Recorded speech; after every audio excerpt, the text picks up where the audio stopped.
Announce the date is May 28th, 2026, and the time is 6 p.m. No vote or action was taken in the executive session. Therefore, we will return to the regular session and pick up where we left off. So, we'll begin, as we always do, with the Pledge of Allegiance and invocation delivered tonight by Councilmember White. And we have one absence request, so after the pledge, stay standing.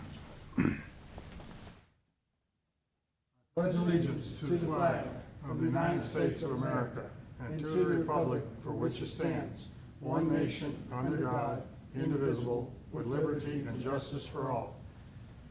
Honor the Texas flag. I pledge allegiance to thee, Texas, one state under God, one and indivisible. Let us pray. Dear God, thank you for this day and for the many blessings you have given to our community. Thank you for the opportunity to come together tonight in service to the people of College Station and for the responsibility entrusted to each person in this room.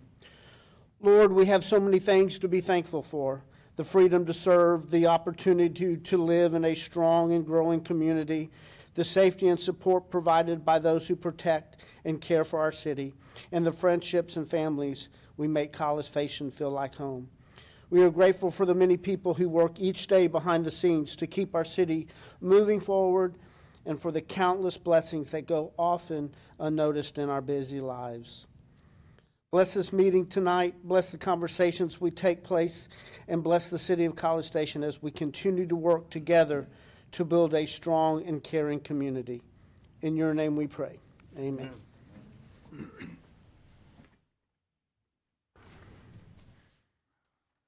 Thank you, Councilmember White. We will proceed with the regular agenda. The next items will be here visitors. There we have one person signed up to speak. You have 4 written comments, council members, in front of you.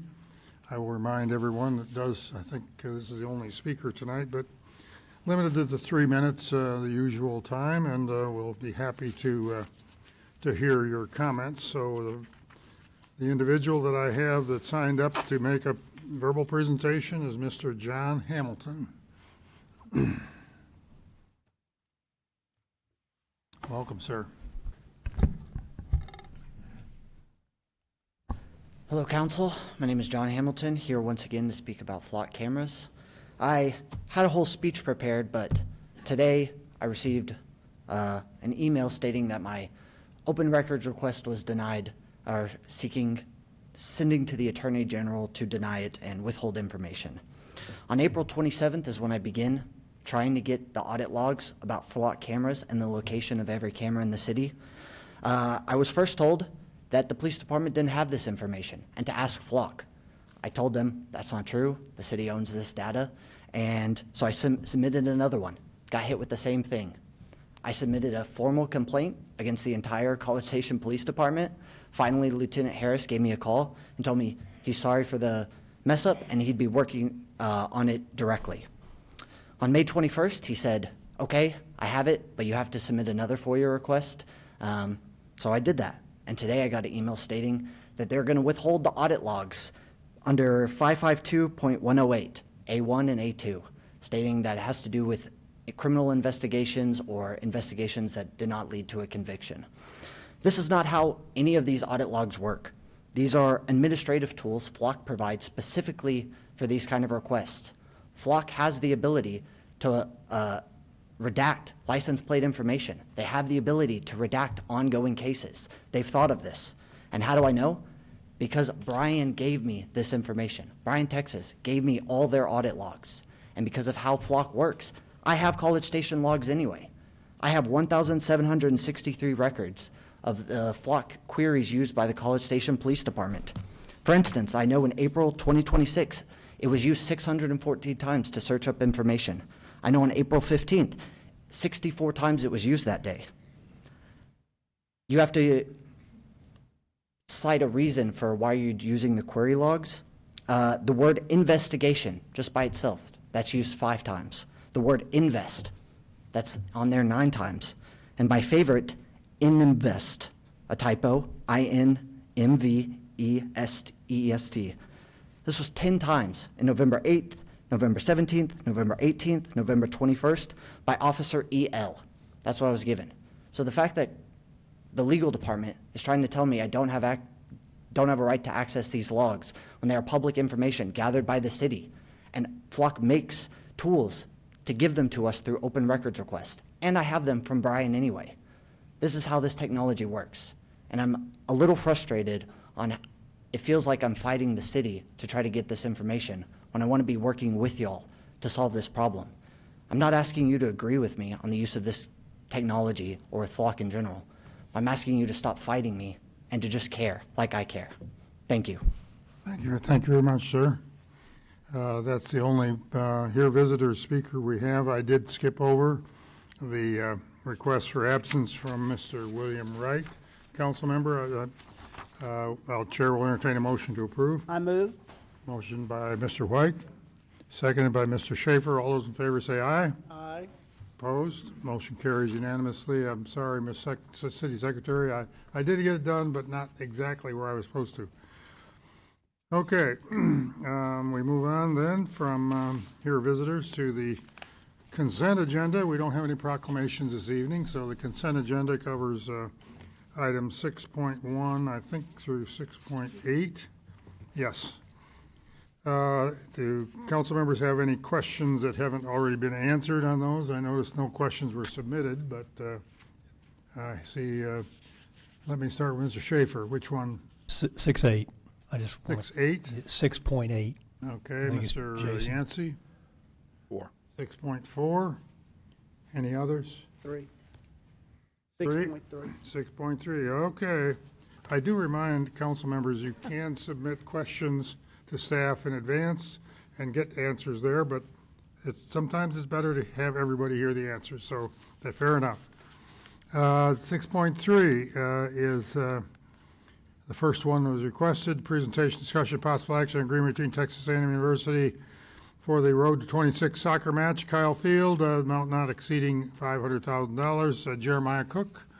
Yes, Mr. White. Mr. Crook, thank you so much. Could you just kind of help me calculate the formula of this grant? Because when I did the math, I was not coming up with exactly. You have a $250,000 payment in there based off of hotel occupancy. Is that correct? That's right. Yeah, go ahead. Yeah. Sorry. So it's 250,000 is the minimum.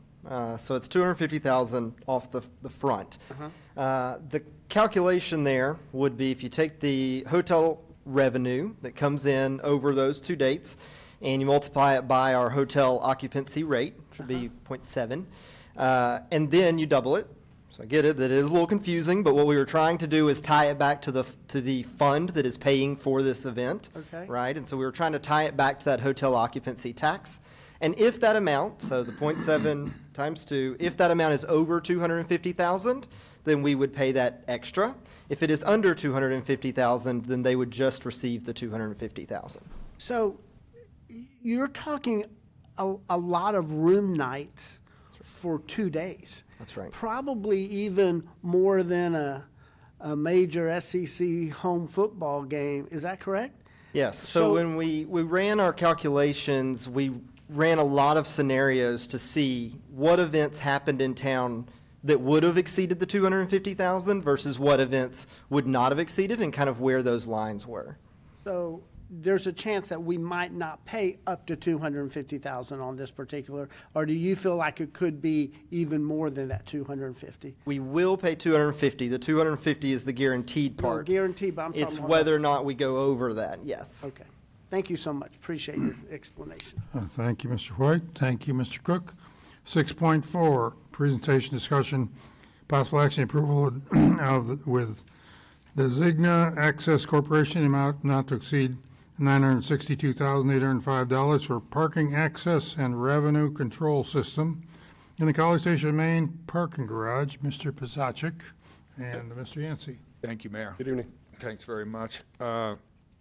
We budgeted, when this came before us, I thought there was like 563,000. This is coming in at 962. Most of it is, I think, What, 800,000 of that is upfront for the gates and the hardware and the pay stations, et cetera, et cetera.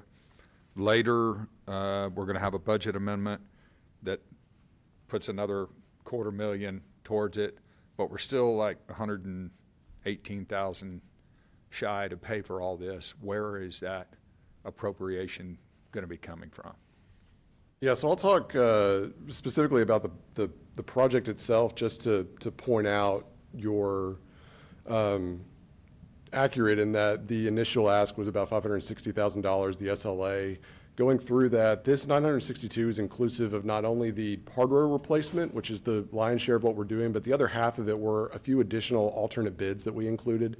The primary of that being a parking guidance system, similar to the Stallings Garage, for example, on A&M's campus. So going through that, it's why it's reflective of the budget increase. I would defer to the to fiscal as far as the additional funds, but that's the necessity. That's why we needed those additional funds to cover the other alternates that ended up being included in this bid. And that was my second question. So we kind of did that. I remember I spoke up in support. In fact, I think I had a short conversation with the city manager about the red-green lights above each. And that wound up being, above each space, that wound up being like $460,000, I think. It's roughly 45% of the total cost of the project is this parking guidance system, yes, but it's referenced, and part of it was, I think, not only, like, to your point, to expound on it a bit, not only was I think there was a lot of sentiment expressed, I think, throughout council and other public engagement, but it's referenced in 3 different plans over the last 6 or 7 years that have been adopted, one being the Northgate Operations Plan that was done in 2020, the Northgate Engagement Plan that was done last year, and in the Economic Development Master Plan that was adopted in February. Each of those referenced having better accessibility and movement, and the example of a parking guidance system being utilized in the College Man Garage. So that's very helpful. Thank you. So this is a baby enterprise fund, like our smallest one. That's right. And I assume that the $118,000 shortfall in appropriation is just coming from that So, enterprise fund? Councilmember, the $118,000, that's not included in there. Those will be annual appropriations out of that fund because there's preventative maintenance and operating costs associated with it. So those are billed annually at $40,000 apiece. Okay, so it'll be an ongoing. I did notice too that the original budget was for like $21,000 a month in ongoing, but this almost doubles that to $39,000 a month, somewhere in that area. But it's still gonna. So on page 108 of the packet, it'll outline the cost proposal for the system itself is about $315,000. The addition of the alternates is another $490, which will bring you up to about $403. And then every year for years 2, 3, 4, and 5, you'll pay about $40,000 for maintenance and software fees. Right. The year one total that's Per year. referenced in the contract is, $889. But you guys did either negotiate or they offered, I think your RFP only asked for a 1-year maintenance, but, warranty, but you got 5 years on everything, hardware, software updates. I think that's really cool. Yeah, and that This was part of the year one cost, is that preventative maintenance package that carries you all the way through the duration. Yeah. Well, I appreciate that y'all were responsive about the fancy lights. Texas A&M University has those in all their parking facilities, and I think it looks really, really cool. Back then, I don't know if I'd have supported it if I'd known it was going to be almost $500,000. But I guess that answers my questions. Thank you very much. And Councilman, just to add one more thing, and you're correct, this is a enterprise fund, our parking enterprise fund. And so these funds that go into this particular fund are coming from the parking revenues from the garage and the parking lot.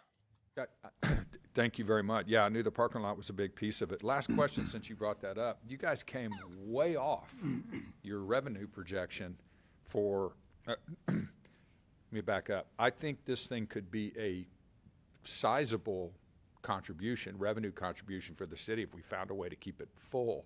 Hopefully this thing will do that. But you guys came way off your annualized projection.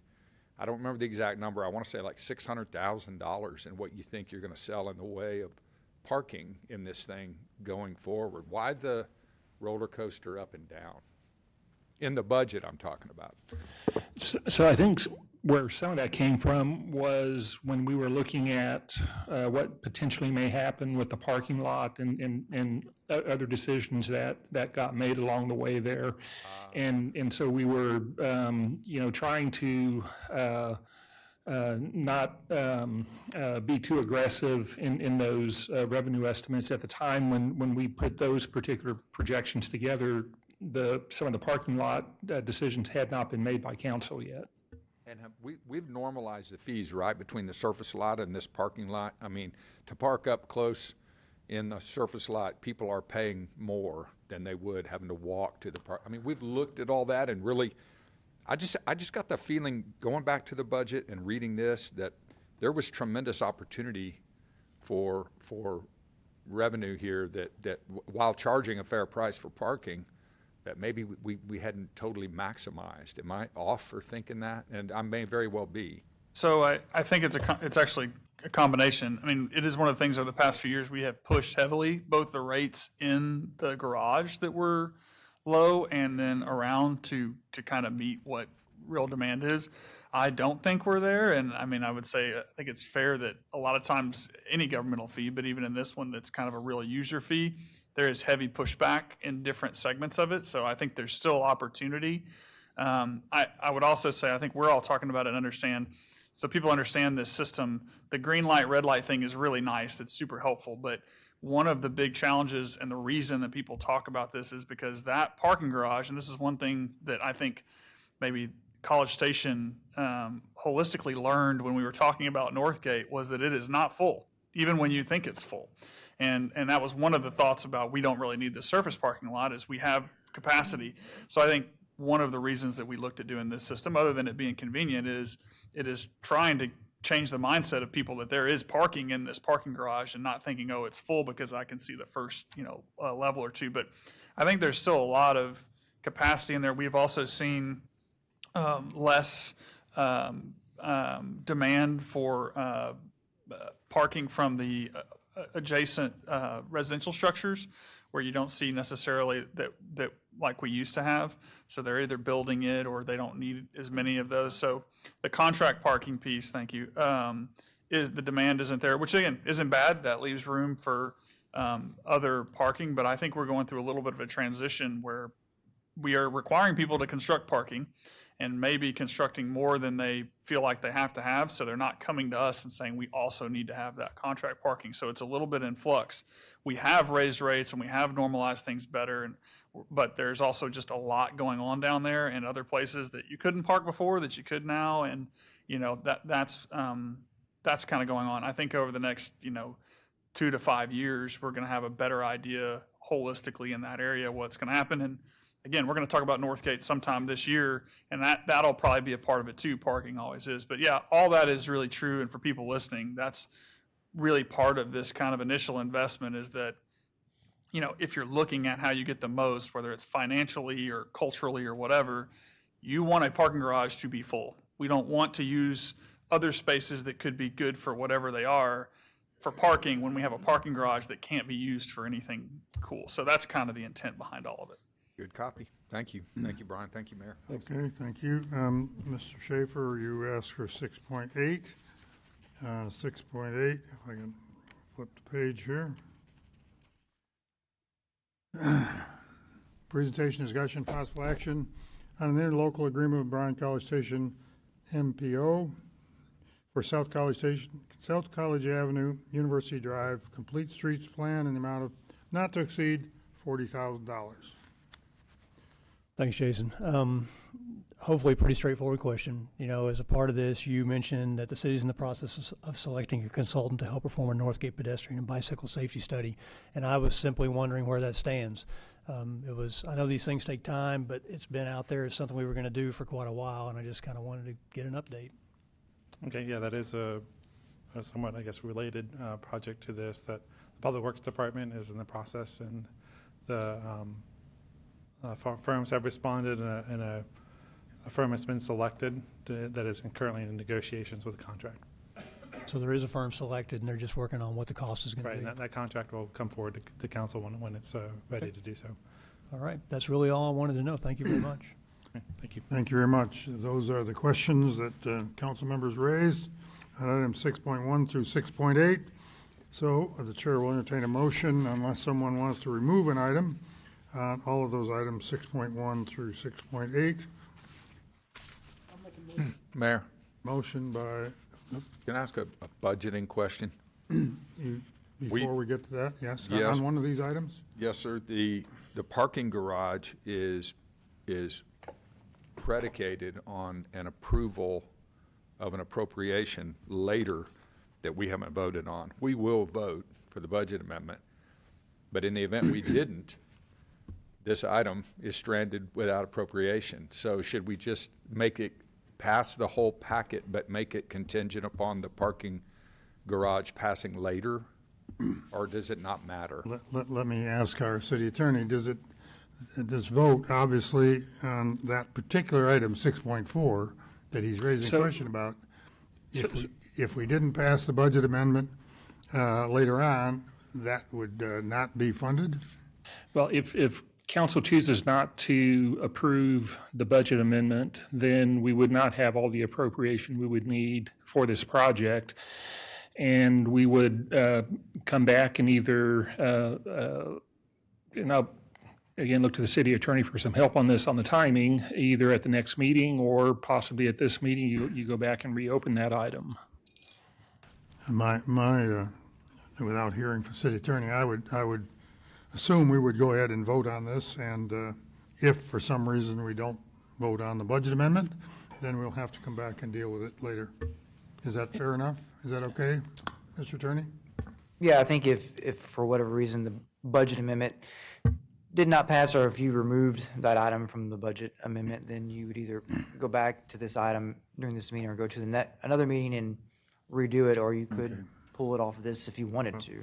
I thought there was some sort of statute that required appropriation before we voted So- on something. No? So in terms of how we do the budget and looking at items where we may need some additional appropriations, there are some times where we may bring something and then collect it and say this is going to be coming back as part of a future budget amendment. So that is not uncommon. Okay. And again, ultimately, if the council at the time they're considering that item wasn't comfortable with that, they could say, no, let's wait until after the budget amendment. But again, we don't try to come back and do budget amendments once a month or anything. We usually do about 3 per year. Right. And so we try to make sure we state in the agenda item, if that's going to be the case, that this will be coming back on a future budget amendment. Copy that. Just making sure we're getting it right. That's all. Okay, I have a motion. I have not heard a second to approve items 6.1 through 6.8. I have a second from Ms. McElhaney. Any further discussion? If not, all those in favor of the motion to approve items 6.1 through 6.8, signify by saying aye. Aye. Opposed? Motion carries unanimously. Therefore, we can move on to item 7, which is our one workshop item. Heather Wade will come forward. This is a presentation, discussion, possible action on an overview of the Harvey Road Corridor Redevelopment Plan, including processes and work to date. Ms. Wade, thank you. Good evening, Mayor and Council members. Heather Wade, Planning and Development Services. Tonight, I'll be providing an overview of the Harvey Road Corridor Redevelopment Plan process, including the purpose of the plan, why this area was selected, the overall project timeline, and the community engagement strategy that will guide the effort over the next year. Before getting into the specifics of the plan, I wanted to briefly frame where a small area plan fits within the city's broader planning framework. At the highest level, the comprehensive plan establishes the citywide vision and policy direction, and from there, more focused planning efforts such as master plans and small area plans help translate those broader goals into strategies tailored to specific places. I had a loose wire or something. Small area plans allow us to make a much more detailed look at a defined geographic area including existing conditions, development patterns, infrastructure needs, market conditions, mobility, and redevelopment opportunities. They also help bridge the gap between long-range planning and implementation by informing future capital improvements, policy decisions, development standards, and department work programs. Ultimately, the goal of this process is to create a practical roadmap that helps guide future reinvestment and coordinated decision-making within the corridor planning area over time. The Harvey Road corridor and surrounding area was selected because it represents one of the city's most important commercial and gateway corridors and has been designated as a redevelopment area in the city's comprehensive plan since at least 2009. The planning area is approximately 466 acres and generally extends along Harvey Road from Texas Avenue to State Highway 6 and includes adjacent properties bounded by Dominic Drive, University Oaks, the Wolf Pen Creek Trail, Holloman Drive, and the northern edge of Wolf Pen Creek Park. The boundary is depicted on the map here on this slide. You can see that we have divided the planning area up into 4 sub-areas. These areas are informal designations by planning staff to more easily describe and visualize the area. The 2 hubs, Post Oak and Texas, represent the 2 major commercial nodes of the planning area. Oakside and Trailside both contain a mix of residential and commercial uses. For decades, Harvey Road has functioned as a major commercial corridor and regional activity center within College Station. The area includes significant retail activity, multifamily housing, hospitality uses, and community destinations. It also serves several important roles simultaneously as a major east-west transportation corridor, a gateway into the community and to Texas A&M University, and a connector between commercial, residential, and recreational destinations like Wolf Pen Creek Park. Today, the area contains a mix of thriving businesses, aging commercial centers, older multifamily development, fragmented site design, and a lack of cohesive identity. This planning effort gives the city an opportunity to proactively evaluate the planning area's conditions, understand current market dynamics, identify redevelopment opportunities, and establish a shared long-term vision for how the corridor should evolve over time. Ultimately, the goal is to create a framework that supports reinvestment, connectivity, economic vitality, and a stronger sense of place. This slide provides a brief high-level snapshot of the corridor today. In terms of activity, Harvey Road currently carries approximately 20,000 to 25,000 vehicles per day, depending on the segment you're looking at, while Texas Avenue near the corridor sees traffic volumes approaching 50,000 vehicles per day. The corridor also serves a very broad user base, including residents, students, visitors, employees, and regional shoppers. Commercially, the area saw more than 15 million visits in 2025 alone. Within the planning area, approximately 5,500 people currently live in or adjacent to the corridor, with a median age of approximately 26 years old and a very high renter population reflective of the area's multifamily and student-oriented housing patterns. The area also contains a significant amount of older development, with much of the area being built between the 1970s and the 1990s. Taken together, these conditions illustrate both the importance of the corridor and the surrounding area today and the opportunity for coordinated long-term reinvestment and planning moving forward. The planning process is structured into 4 primary phases over the next year. Phase 1 focuses on launching the project and building a strong understanding of existing conditions. We're currently in this phase now. Work to date that we have accomplished includes performing initial research into existing conditions, gearing up for engagement by putting our digital infrastructure in place and establishing a brand for the plan, and bringing on a consultant to assist us with detailed market analyses and scenario modeling.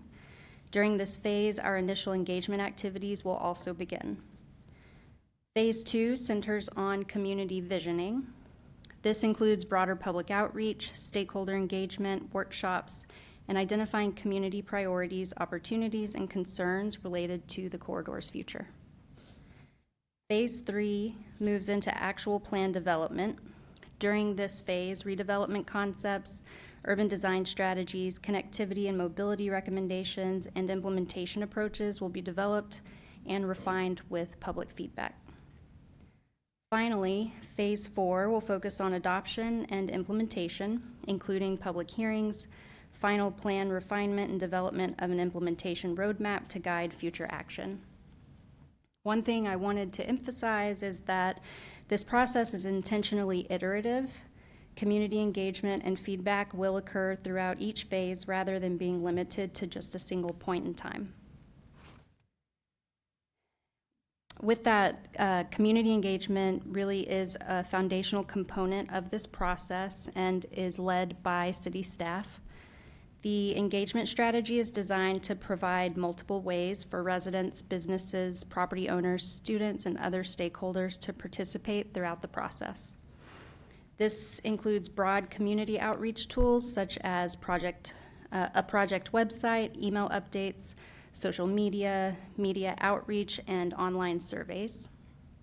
It also includes more interactive engagement opportunities such as open houses, workshops, and pop-up events throughout the planning area.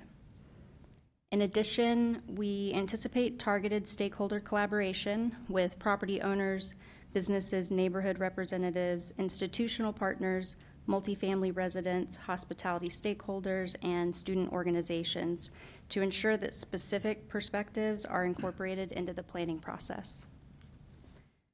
The process is also designed as a continuous feedback loop, meaning that we will regularly communicate back to the community through what we heard summaries, online updates, and draft review opportunities so that participants can see how their input is informing the plan.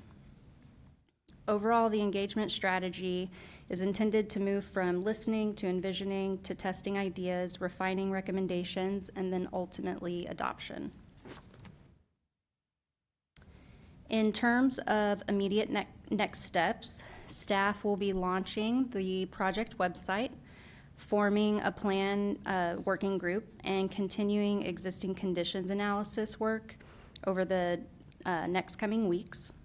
The formal public engagement process is expected to begin this summer, including a kickoff open house currently planned for June 23rd at City Hall from 6 to 8 p.m. Additional engagement opportunities will include a public survey, stakeholder outreach, and future visioning workshops. Following that work, draft recommendations are anticipated later this year, followed by broader public review process and eventual plan adoption in 2027. I also wanted to note that this plan is intended to establish a long-term framework for the planning area's future evolution. It will not result in immediate change overnight, but rather provide guidance for coordinated public and private investment decisions over time. Tonight, we are seeking feedback from the council on the proposed process and engagement approach before the project moves further into implementation. With that, I'd be happy to answer any questions or hear any feedback from the council. Thank you. Thank you very much. Council members, do you have questions for staff, comments? Start with questions, but go right ahead. Wait, thank you so much. I think it's going to be a fabulous study. I think there's going to be a lot of interest in this simply because we're talking about the mall area. And I'm sure there's going to be a lot of different opinions on what we need to do with that area since the city has kind of a stake in that as well. You mentioned that you're going to provide continuous feedback to the committee. How are you going to do that? Is that through the website?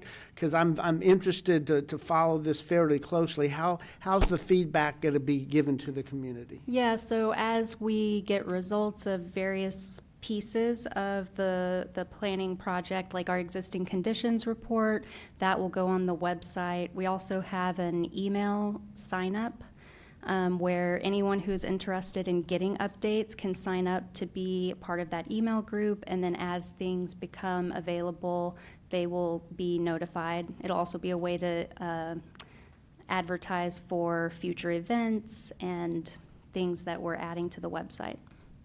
That's great. And how many people will be on your working group? Is that have you defined that yet? We are not limiting the size of the working group at this time, so it is, if people are interested and they sign up, that they will be invited to participate.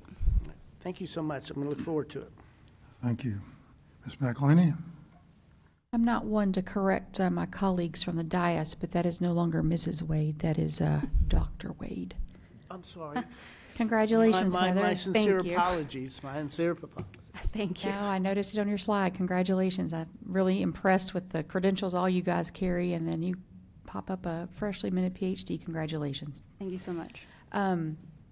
I'm really excited about this one. You can actually see my house on the map.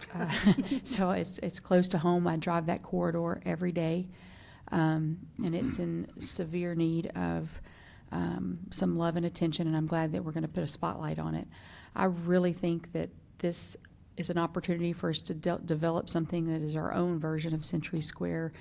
Maybe do some high-density, housing, keep it low, keep it to scale, but really do something that is a draw for people and not something that scares people. A lot of it has to do with the age of the properties. They've just been neglected for a very long time, and the area is due for a change. Can you go back to the map real quick? Yes. So I was kind of shocked, and it makes sense, but y'all actually are looking at that area across Texas Avenue as part of that Yes. corridor too? Is that like where, excuse me, is that like so it's actually from, what street is that? Is that not Dominic doesn't go all the way through. What's the northbound street? Off of George Bush. You've got the golf course. Is that Moss, I guess? Moss is the next one over. that But I Moss? think that's just the frontage on George Bush East. Yeah, that Okay. is the Keep Brazos Beautiful property Okay. that is owned by the city. Okay, so that would be like the old JJ's Liquor on the south, all the way, well, I forget what it is now, I'm sorry. But is that like Panda Express? Yes, okay. it's the Texas Crossing Shopping Center, so Jason's Deli, Panda Express. Tell me what I eat there, that's how you orient me. Okay, so that makes sense that it would encompass that. And then is that University Oaks Park on the north side there? Oaks Park? Or Oaks Park? Yes, Okay, that is included. okay. Excellent, yeah, to Councilmember White's point, that does include Post Oak. Hopefully it'll make our Macy's investment even more lucrative, but I really am excited to see this come to fruition. Would it be possible to just maybe put us on that information update email? Yes, absolutely. I would appreciate that. Thank you. Mr. Yancey, any questions, comments? Yes, thank you, Mayor. Dr. Wade, thank you. Congratulations also, and thank you for the presentation. Will council members have an opportunity to be in this feedback loop? Or- Absolutely, yes. We plan to come back to both Planning and Zoning Commission and City Council throughout the process. We have, I guess, 2 other specific times we have in mind, but we're open to keeping you in the loop as much as you request. Great deal. The boundaries of the area, those were drawn by staff, I presume? Yes. I was kind of hoping when we were talking about this project that the Wolfpen Creek Amphitheater District or area, or however we want to refer to it, would be incorporated in this. I mean, what if, for example, one of the feedbacks that I would give you is, the empty Sears service building, that'd be a great ice house or entertainment area servicing Wolfpen Creek Amphitheater. And as a part of a plan like this, maybe we could incentivize something like that to happen. And the way people get to the amphitheater, I think the majority of folks, unless they live in and around the area, would come down Harvey Road. So I guess my question is, Mayor wanted questions. My question is, if you got that feedback from some folks as a part of this process, might you expand the area, or is it always going to be range bound as we see here today? So we are open to council direction.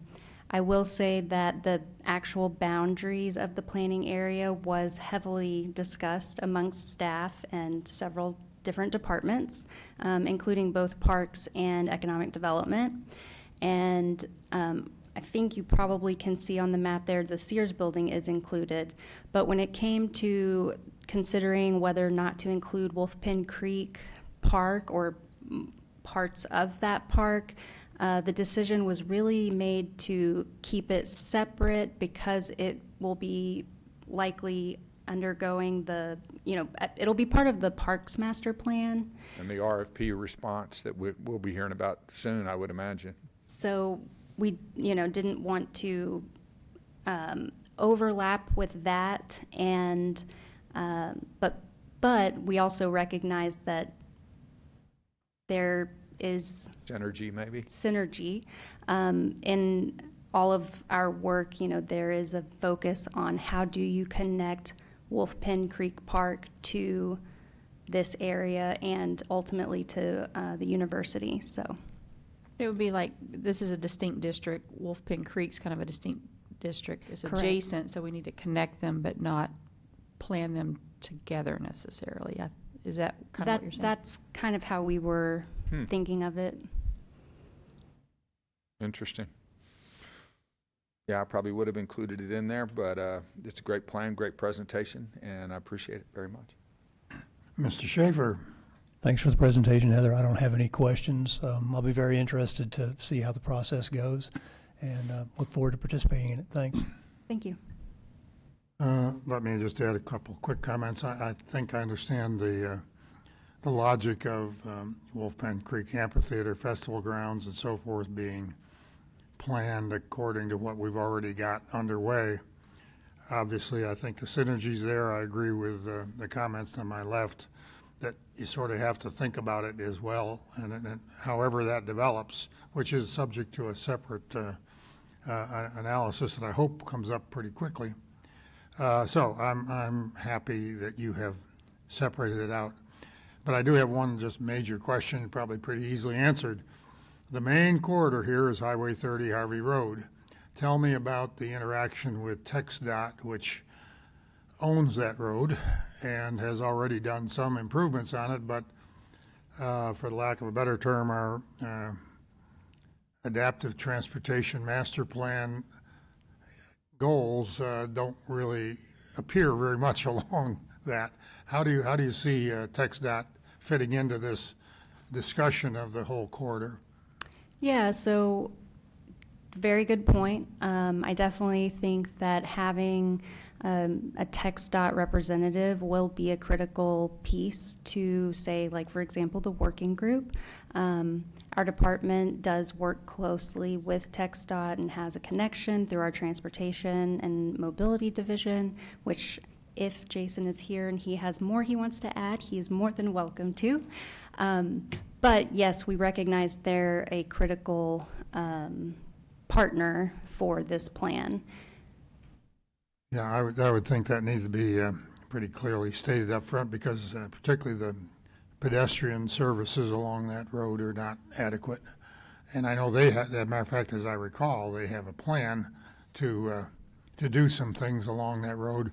Probably the other committee that Dr. Schaefer is chair of is already working with Jason. I don't want to over dramatize it, but I'd certainly expect to see a pretty strong engagement there, and they will be doing something at that underpass or connectivity there at Earl Rudder. So there's going to be, hopefully, at least you'd have a right turn lane there. But anyway, I'm expecting to see TxDOT involved in this, so thank you very much. Any other comments? I think what I'm hearing is a pretty positive feedback. The word corridor that you've now adopted as opposed to Harvey Road. Tell me a little bit, just a little bit about that. I buy into it. I understand. Yeah. You're trying to show that it's properties, it's not just the road. Is that the idea? That is the idea. We were trying to create a name that represented the area, but it has also been a point of discussion amongst staff. So you wouldn't be the first to have that question. Ultimately, that was what we ended up going with. And yeah.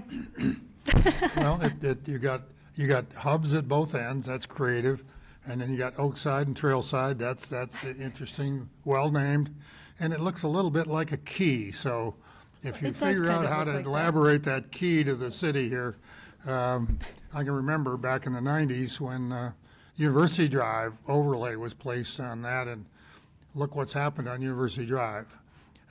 This is a potential, particularly with TxDOT working now on the rest of Harvey Road out to Highway 30. We've got some real opportunities here to regenerate and reactivate this whole area.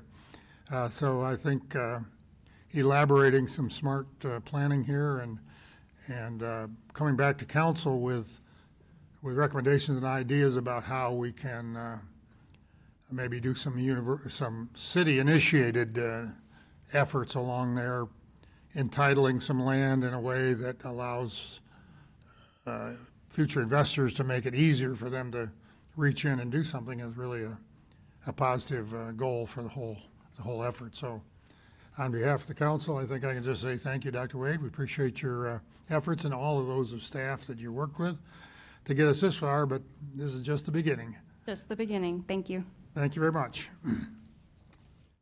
Okay, that's item 7.1. That's the only item on our workshop agenda, so we will move to our regular agenda, which the first item will be Mr. DeHaven.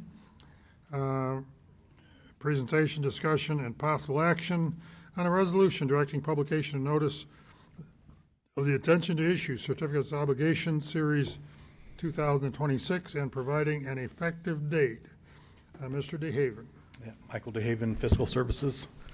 This is the kind of the first step in our bond issuance process for the year. And this one is for the certificates of obligations. So to issue certificates of obligations, we are required to publish a notice of intent. If approved, that will run in the Eagle newspaper on June 4th and June 11th. Certificates of obligation require a 45-day waiting period before we can take action on them. And then the notice also sets the maximum amount of certificates that we would be able to issue this year. So I wanted to go over the kind of the issuance process. We first start out with, and kind of say, we issue debt for cash flow purposes, they are for projects, but it's on a cash flow basis. That way we can optimize the interest exposure to the citizens on those projects. In the fiscal year 26 budget, we were projecting we'd need about $90 million for cash flow expenditures. By going through the analysis and looking what we have versus investment earnings when expenditures were coming into the fund, so basically the cash flows ins and outs, it comes down that we're only going to need to issue $37.25 million in certificates. Doesn't mean there's anything wrong with the projects. It just means that we're optimizing the cash flow stuff coming in versus going out.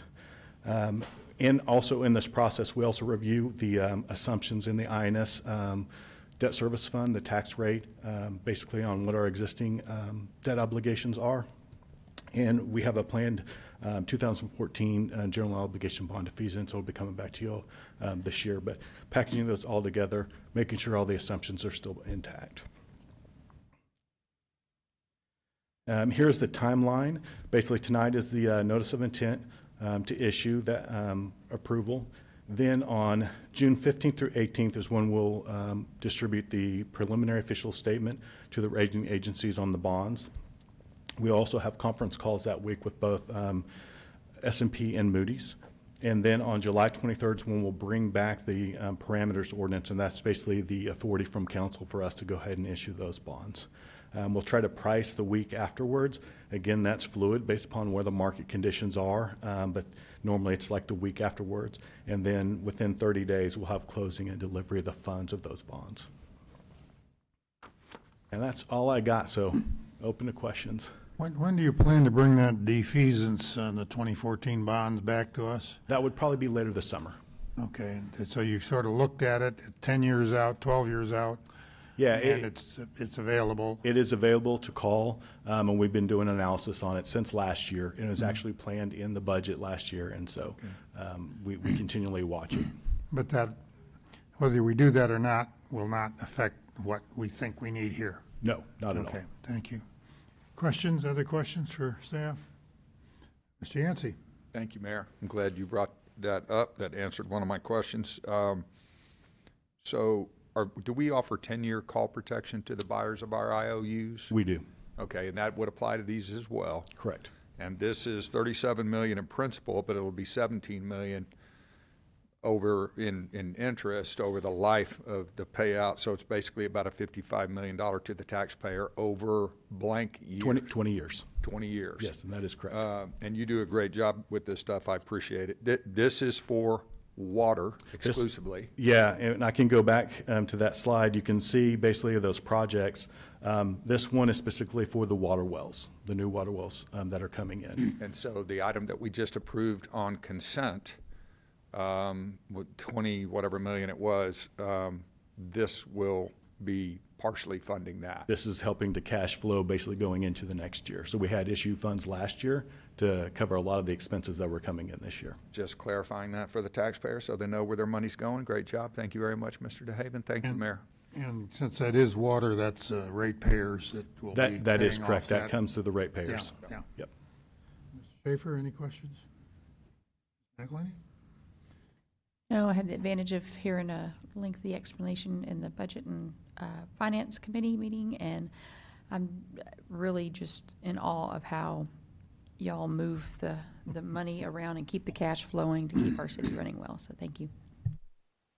Okay, there's no one signed up to speak on this. It's not a public hearing. Is there any special guidance on how we vote for this, or is this just a general vote? Standard vote. Okay, we're being asked to let me see what we're being asked to do. Approve a resolution directing the publication of notice, intention to issue certificates of obligation. The chair will entertain a motion to direct this. Mr. White, motion. Ms. McElhaney is second. Any further conversation? Seeing none, all those in favor say aye. Aye. Opposed? Motion carries unanimously. Thank you very much. We appreciate it, Mr. DeHaven. Thank you. We'll look forward to those next series of dates. Okay. Keeping with our fiscal side, we now do have a public hearing. Presentation, discussion, possible action on budget amendment number 2, amending ordinance number 2025-4612, amending the budget for the 25-26 fiscal year in the amount of $5,154,124. Ms. Mary Ellen Leonard will lead the discussion. Mary Ellen Leonard, Director of Fiscal Services. This is the second budget amendment for FY26. As a reminder, the budget amendment process consists of publishing a notice for the public hearing. That was in the Eagle on May 28th. We're holding the public hearing today, and then at the end of the public hearing, council can consider approving the budget amendment and the one interfund transfer. So the items that are included in the budget amendment for operating include $250,000 for drainage, engineering, flood study, and an early warning system. This was a prior year SLA that the drainage group needed some additional time to be able to get underway. So it was not included in the encumbrance roll that we did earlier this year, but they're ready now to move forward with contracting this. The second item has to do with the electric department. They need an additional position to cover the permitting process for the telecom attachers. The third item is $500,000 for a grant award that we got in CDBG for HUD disaster mitigation funding, and it's going to fund some additional generators for the city. When we get a grant, we need to increase the expense side of the budget so that we can spend the money. That's what that $500,000 is for.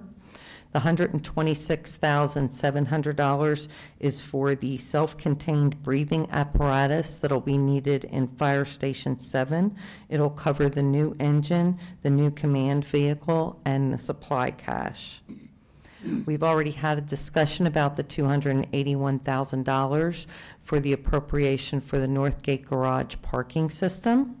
And the last one has to do with a private donation that was made by I'm going to try and get this name right, Bahia Pipeline Company.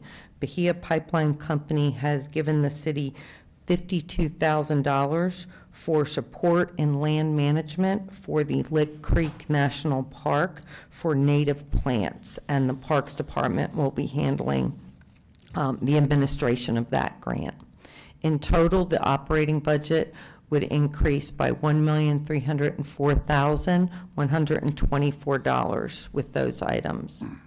The capital budget would need to increase by $3,850,000 for 4 items. $1.3 million is for the Lincoln Center splash pad.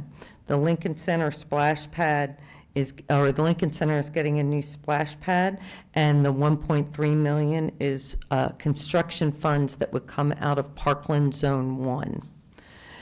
The Jones Butler extension and roundabout needs an increase of $1.3 million from the water side for higher than anticipated construction materials and construction services cost related to that project. We have $800,000 for the Dowling Road Pump Station, rehabilitation of the storage tank to ensure that those storage tanks meet or exceed all relevant local and state requirements. And lastly, lastly, we have the IT replacement fund, and this is an interfund transfer from the IT replacement fund for $450,000 for facilities and CIP. They need software replacement for CityWorks. The $450,000, again, as I mentioned, is not an impact on the budget. We are just transferring it from one place to another. So in total, after Budget Amendment 2, the budget for the city will be $512,095,985. And this budget amendment is for $5,154,124. Mayor, if you would open the public hearing. Let me just check to make sure staff, council members have any questions. Ms. Schaefer, Mr. Yancey, have a question? Just one. Yes, sir. If back to the parking garage, just to put it out of my mind, if I look at the 900 and change that we just approved for that, and if I subtract 563 for the original budget allocation in the fiscal year 26 budget, and I subtract the amount that you've got allocated here for this budget amendment, I'm left with a shortfall of about $118,000, and I'm just curious where that $118,000 There has been to date in FY26 additional revenue over what was budgeted of $250,000. There has been some additional expenses, but the majority of that is dropping into the FY26 budget. And Councilman, I can maybe add a little bit to Mary Ellen's response there. As Michael mentioned, this entire contract is going to include the capital, the installation, and all of those things. It also includes 5 years worth of ongoing maintenance costs. So that additional 18,000 or so is going to be spent over the next 5-year period, and will be budgeted each year in the Northgate Parking Fund for that expenditure In future years. in future years. Perfect. Thank you very much. Okay, thank you. If there are no other questions, this is a public hearing. I have no one signed up to speak, but I will open the public hearing and ask anyone that wishes to comment. Come forward, and I see no one, so I will close the public hearing and turn to the will of the council on this proposal. Now, do you want two separate motions, one on the interfund transfer or just one? No, it doesn't matter. Approve You the can just. Budget amendment and the interfund transfer? Yes. Okay, Chair will entertain a motion. Mr. Schaefer, do I see a second? Ms. McElhaney seconds. Any further conversation? Seeing none, all those in favor of what has been proposed, signify by saying aye. Aye. Opposed? Motion carries unanimously. Thank you very much, Ms. Leonard. Thank you. Okay, that takes care of item 8.2. We move to item 8.3, which again is a public hearing. This time it's a presentation, discussion and possible action regarding an ordinance amending Appendix A, UDO, Article 4 Zoning District, Section 4.2 Official Zoning Map of the Code of Ordinances, City College Station, Texas, by changing the zoning district boundaries from R Rural and E Estate to RS Restricted Suburban for approximately 7.73 acres, generally located southwest of the intersection of Sylvester Road and Foxfire Drive, and Mr. Schrum will lead the discussion. Thank you. Good evening, Mayor and council members. Gabriel Schrum, Planning Development Services. This evening's request is to rezone the two lots located along the corner of Sebesta Road and Foxfire Drive, which has been developed as a church, from the rural and estate zoning designation to the restricted suburban designation. The subject properties have some commercial and industrial uses to the north across Sebesta, Foxfire Drive to the east, single-family homes to the south, and undeveloped land to the west. These lots are a mix of estate and suburban residential land use designations. These are generally appropriate for a range of low development activity. It consists of low to medium density single-family lots, limited townhomes, duplexes, other housing types, and some non-residential uses that are compatible with the surrounding single-family areas. The applicant has expressed they are pursuing this rezoning to become consistent in the zoning designation across the two lots with the associated dimensional standards associated with those districts, such as setback requirements. This slide shows the rezoning of the church lots from the existing designation of rural and estate to restricted suburban located at the intersection of Foxfire and Sebesta. Overall, I've received 3 phone calls regarding this request. 2 were just general questions about what was happening within the rezoning request. And the other one was the call to voice opposition of a lot being developed, which is not a part of this request, is actually across the street, Foxfire Drive, where that subdivision sign is located. In conclusion, staff does recommend approval of this rezoning as it will be aligned with the comprehensive plan, met the criteria outlined within the UDO, and allows them the use. This item was heard at the May 7th Planning and Zoning Commission meeting, where the commission voted 6-0 in approval of the request, and this will conclude my presentation at this time. I'm available for any questions. I do not believe the applicant has any presentation, but they are also able to answer any questions. The applicant's here but not making a presentation, correct? Okay. Questions for staff? Seeing no questions up here, and the applicant has no presentation to make, I won't call them forward. I will, this is a public hearing, so I'll open the public hearing. I have no one signed up to speak. Anyone wishing to speak can come forward. Seeing no one, I will close the public hearing and we'll turn to the will of the council regarding this rezoning request, which I understand is for really underlying existing buildings and parking lot. Move to approve. Second. Motion by, was it Mr. Yancey? Seconded by Ms. McElhaney. Any further conversation? None. All those in favor signify by saying aye. Aye. Opposed? Motion carries unanimously. Thank you very much. Appreciate you bringing it forward. Thank you, sir, for bringing that forward and getting the underlying zoning the way you think it should be. Good. Oh, my goodness, we're coming up to item 8.4. Now, I went through the packet.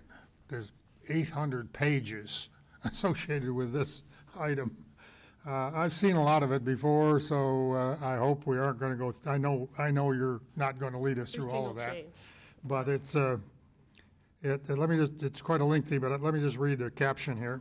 8.4 is a public hearing, presentation, discussion, possible action on an ordinance amending the College Station Comprehensive Plan by expiring the Northgate redevelopment plan, the revised Wolf Pen Creek Master Plan, the Northgate redevelopment implementation plan, the Medical District Master Plan, and the Bicycle, Pedestrian, and Greenways Master Plan, and adding the Active Transportation Master Plan by amending the text in all chapters, and by amending map 2.1 titled Planning Area Map by removing the Medical District Master Plan, renaming the Harvey Road redevelopment area to Harvey Road Corridor Redevelopment Plan, and by amending a map 6.2 titled Functional Classification and Context Map by reclassifying Pebble Creek Parkway from minor arterial to major collector, which I assume we voted to direct staff to do earlier. So, Ms. Leal, and I guess you're here by yourself. Jesse, oh, there he is, way over he's staying far away from me because he doesn't want to be involved in that 700 or 800 pages. Okay, the floor is yours. Thank you. Good evening, Council. Christine Leal, Planning and Development Services.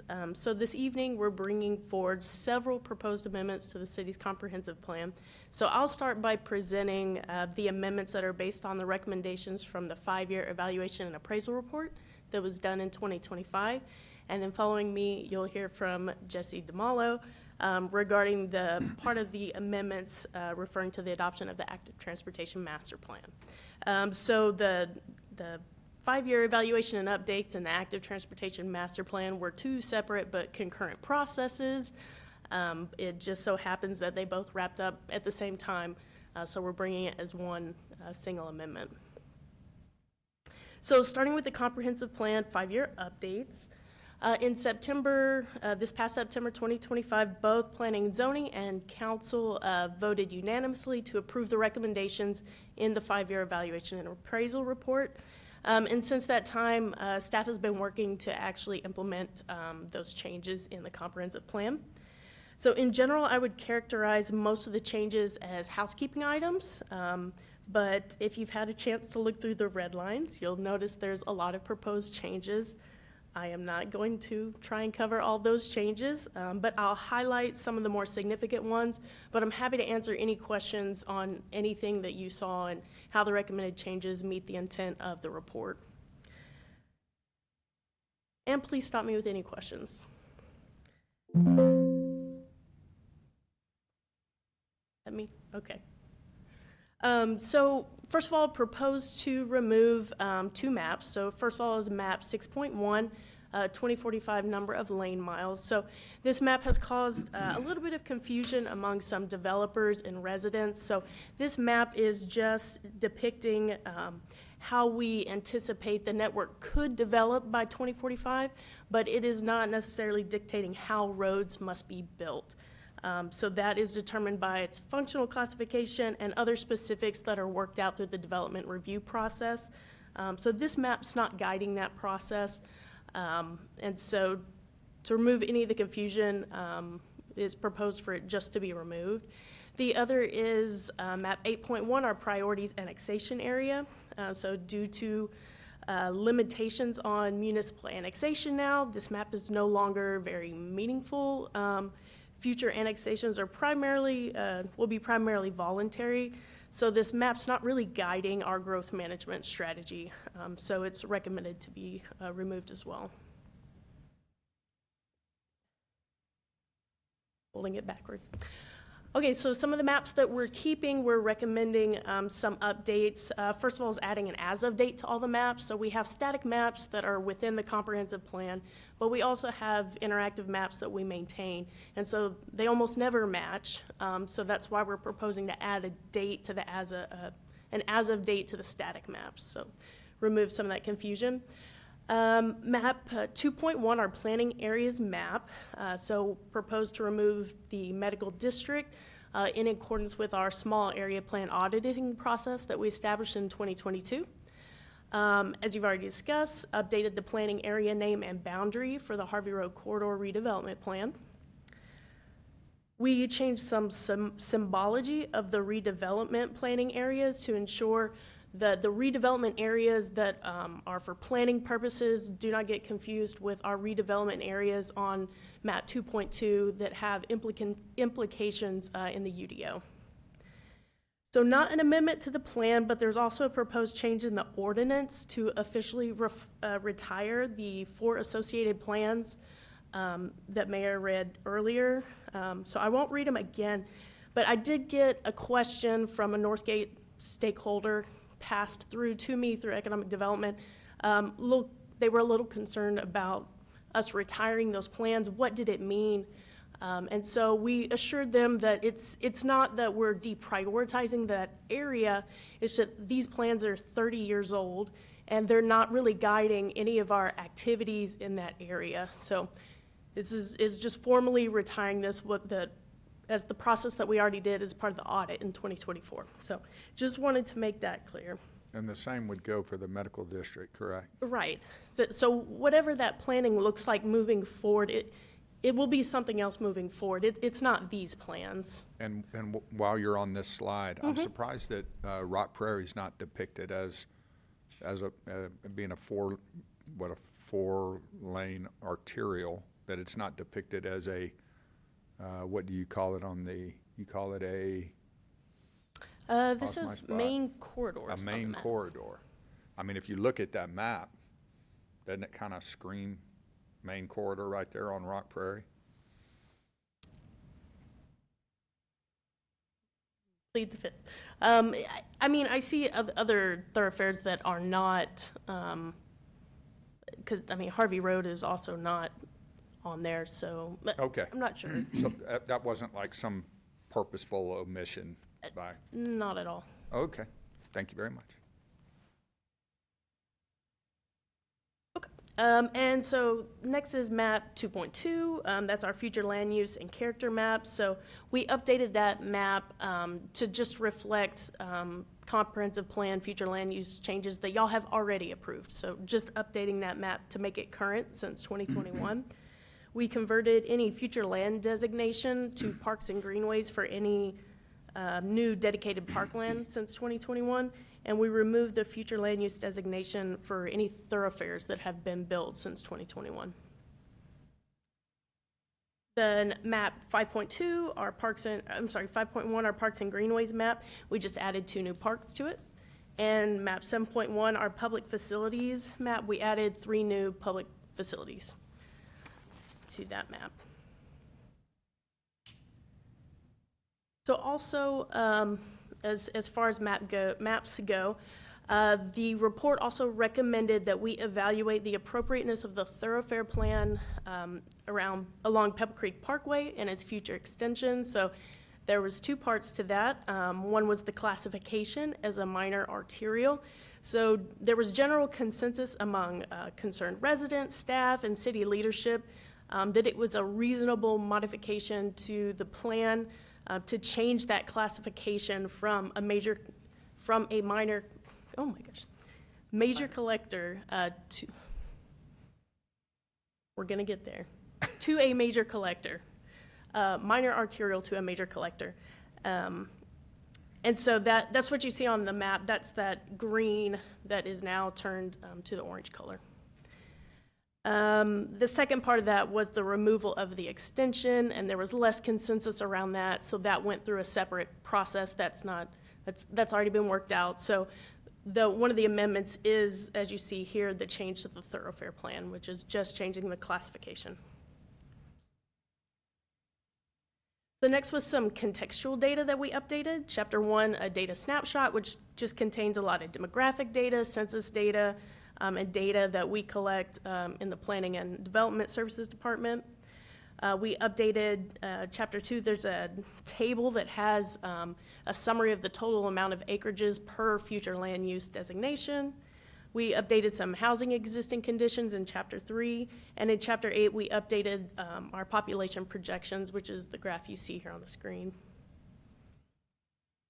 So as it relates to Chapter 4, Prosperous Economy, some feedback that we received was that it appeared that the city's economic development strategies was somewhat deprioritized or hidden within the plan. It existed as just a reference to the city's economic development master plan.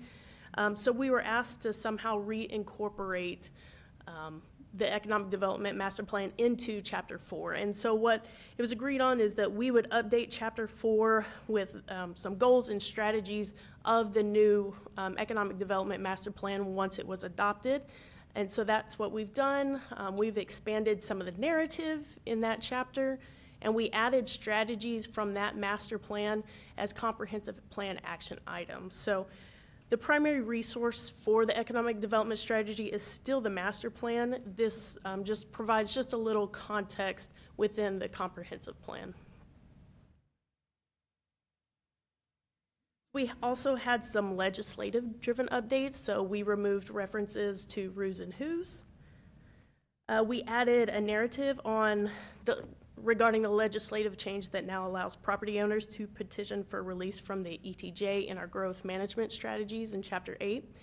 And we also removed Table 8.1, which is our annexation considerations. And we clarified how these 11 criteria that are on this table would be used in the event that we get a voluntary annexation request. And finally, we updated some items in our action plan. So in general, our action items are classified as strategic ongoing, strategic being project-based, time-bound generally, and our ongoing ones are things that we're continually committed to working on.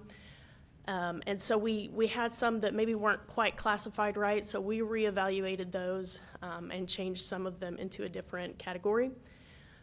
We had an action item 5.1 that we separated into two actions to make it clear to the implementing department exactly who was supposed to be doing what.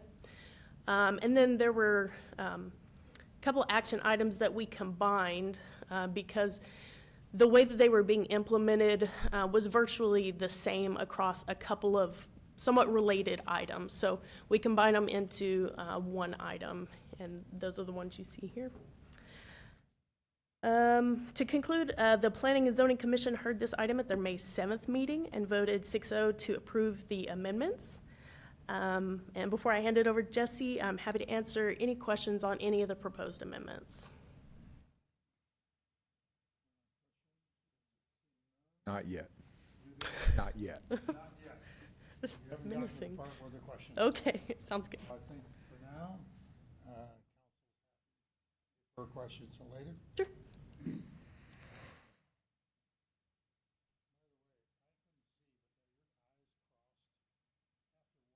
Reading through all those detailed lines, I would say whoever did that had to have been really focused for months to get through every one of those red lines. There were lots. Okay. Good evening, Mayor and Council members. Jesse DeMola with Planning and Development Services. Tonight, I'm excited to present to y'all the city's final active transportation master plan for final approval. We've been going at this since fall of 2024, so the city's community engagement for this master plan started back then in fall 2024 with the project kickoff meeting. Since then, we've had several other meetings, including corridor feasibility studies last summer and a more recent open house meeting that we had last month. Attendees have been very well engaged and provided lots of feedback to us throughout this whole process.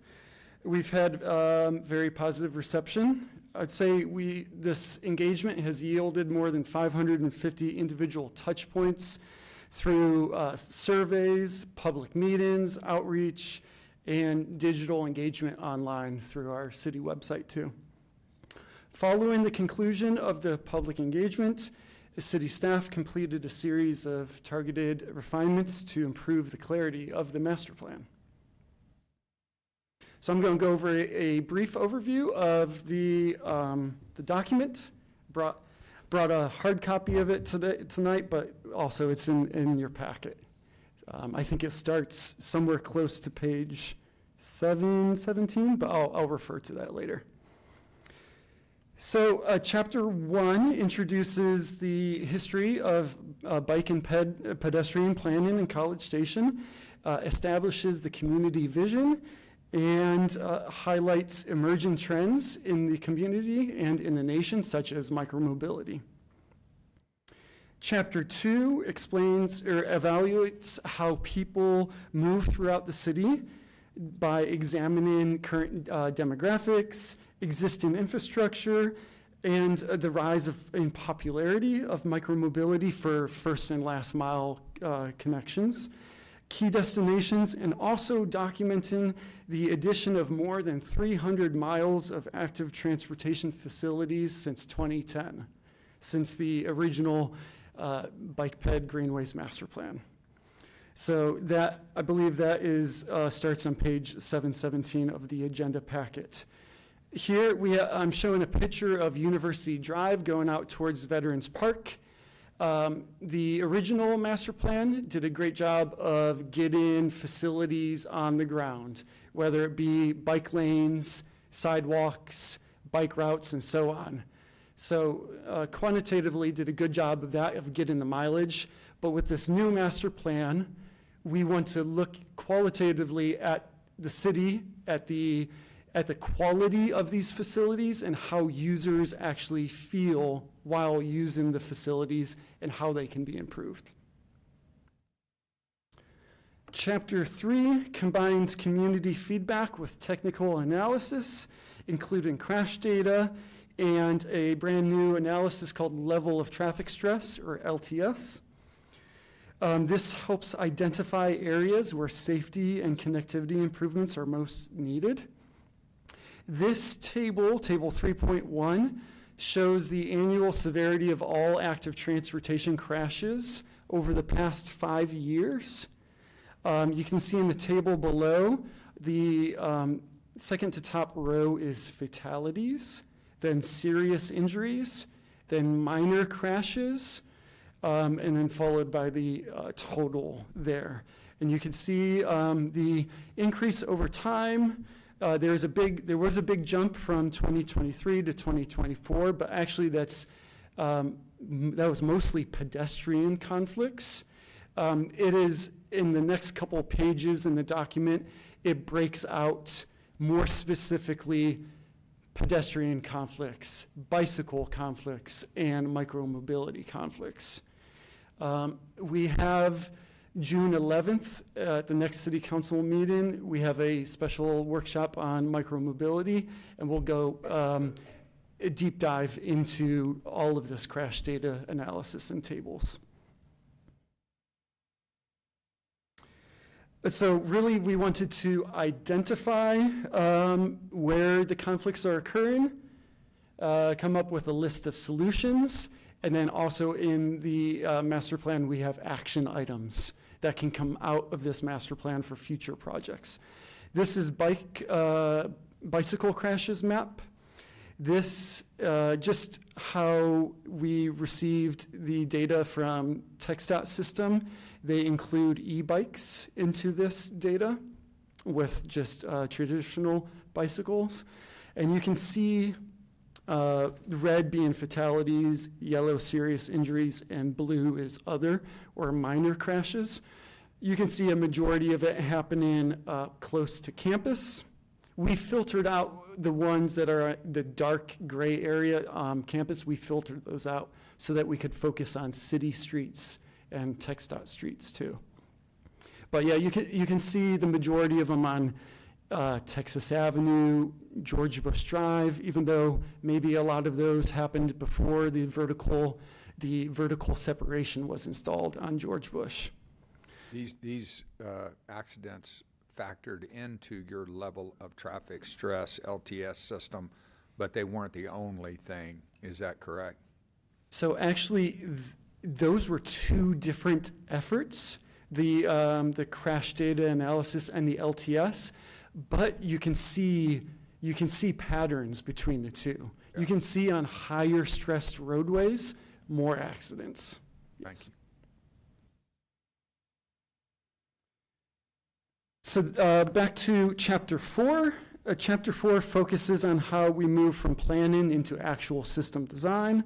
A major emphasis is reducing the level of traffic stress. Also, this master plan establishes a list of highlighted, prioritized active transportation corridors. That's on the map.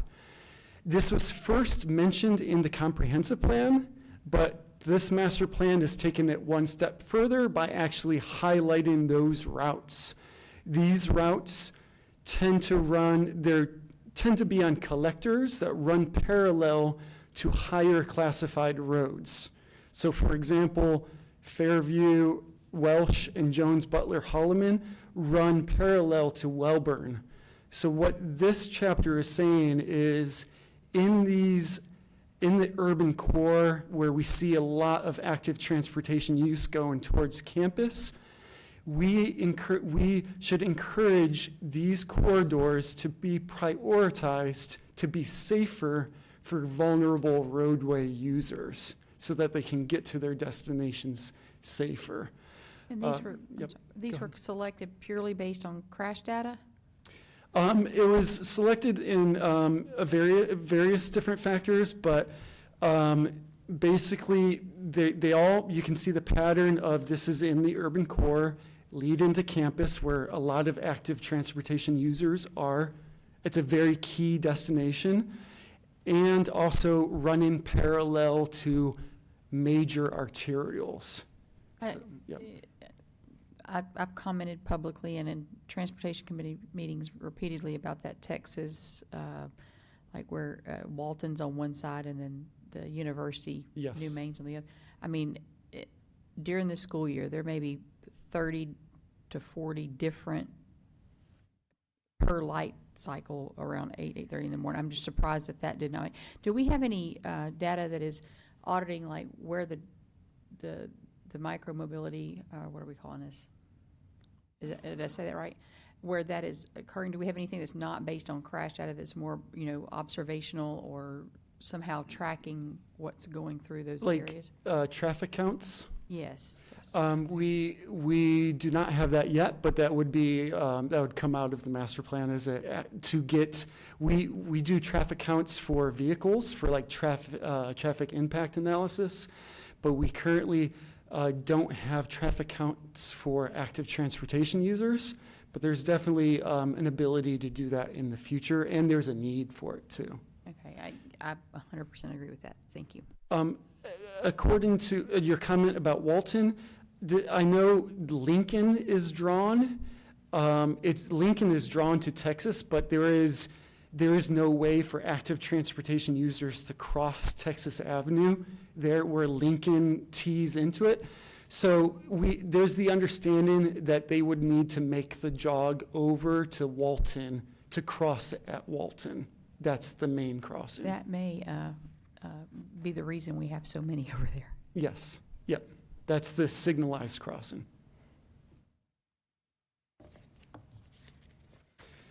Okay. In addition to these prioritized corridors, Chapter 4 outlines a list of crossing enhancements, which are especially useful since the majority of crashes we found are occurring at intersections and crossings. So the list of these crossing enhancements starts on page 759.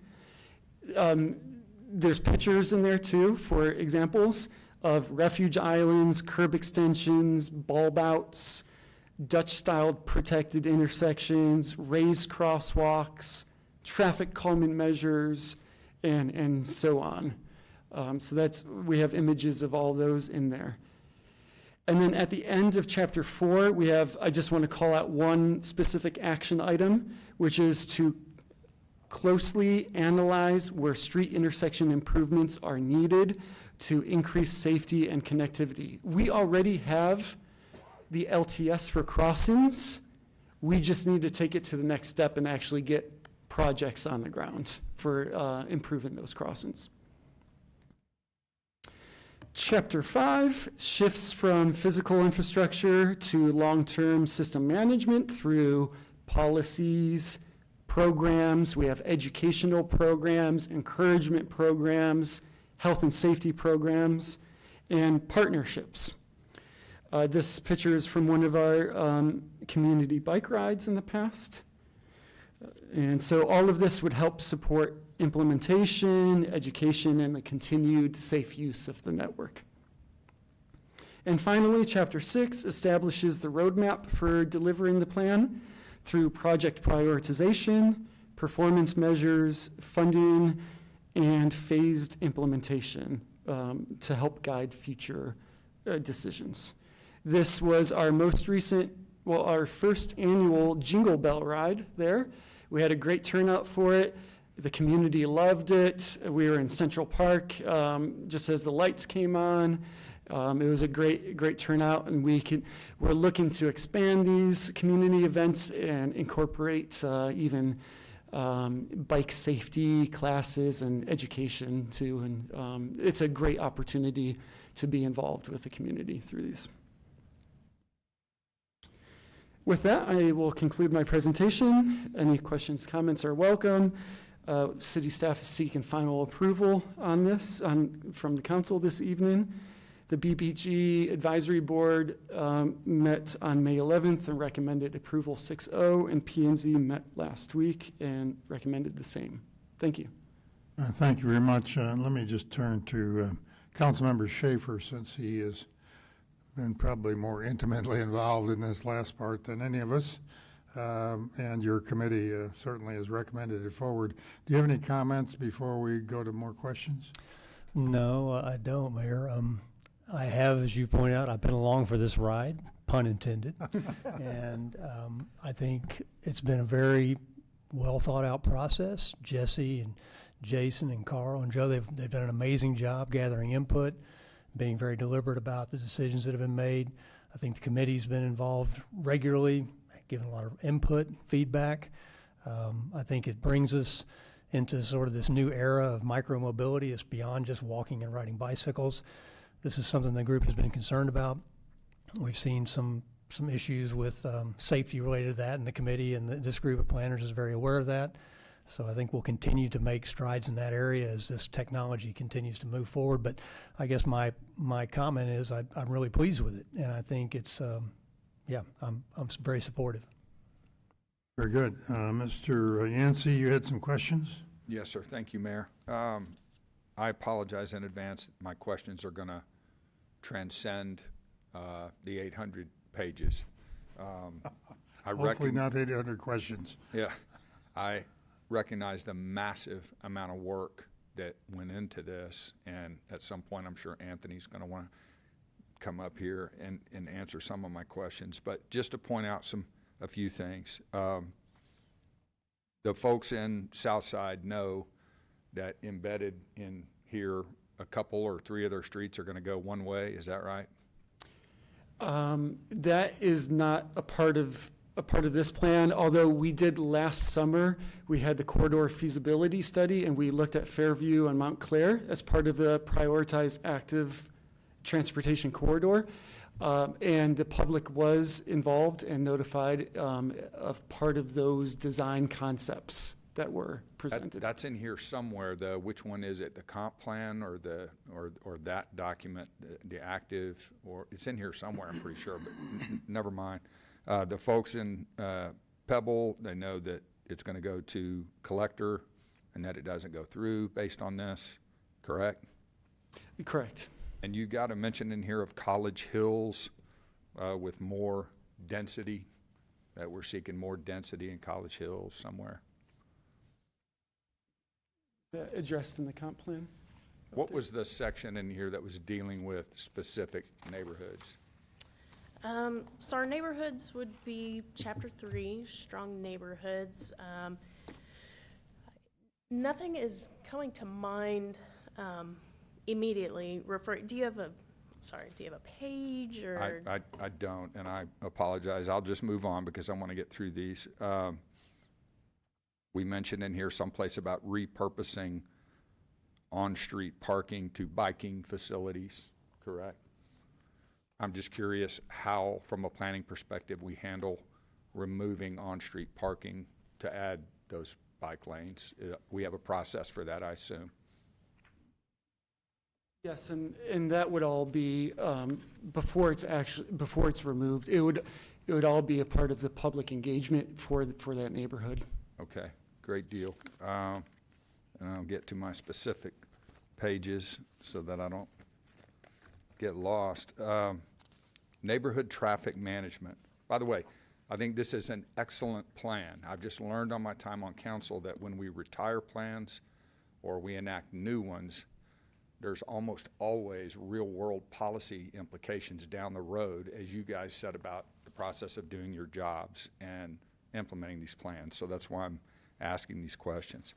On page 60 of the plan, page 573 of our packet, neighborhood traffic management. I've learned from my research that NTM is like a whole field of study, and it's got tools and things that you guys can put in the tool bag to manage neighborhood traffic. But I don't see those mentioned in here. In general ways, we talk about context-sensitive solutions and other things, but you don't really get into the tools. And at the top of 573, under neighborhood traffic management, we say during the public input process, citizens express concern regarding cut-through traffic within neighborhoods. But then in the midway through the second paragraph, we say the increased use of cul-de-sacs and loop streets,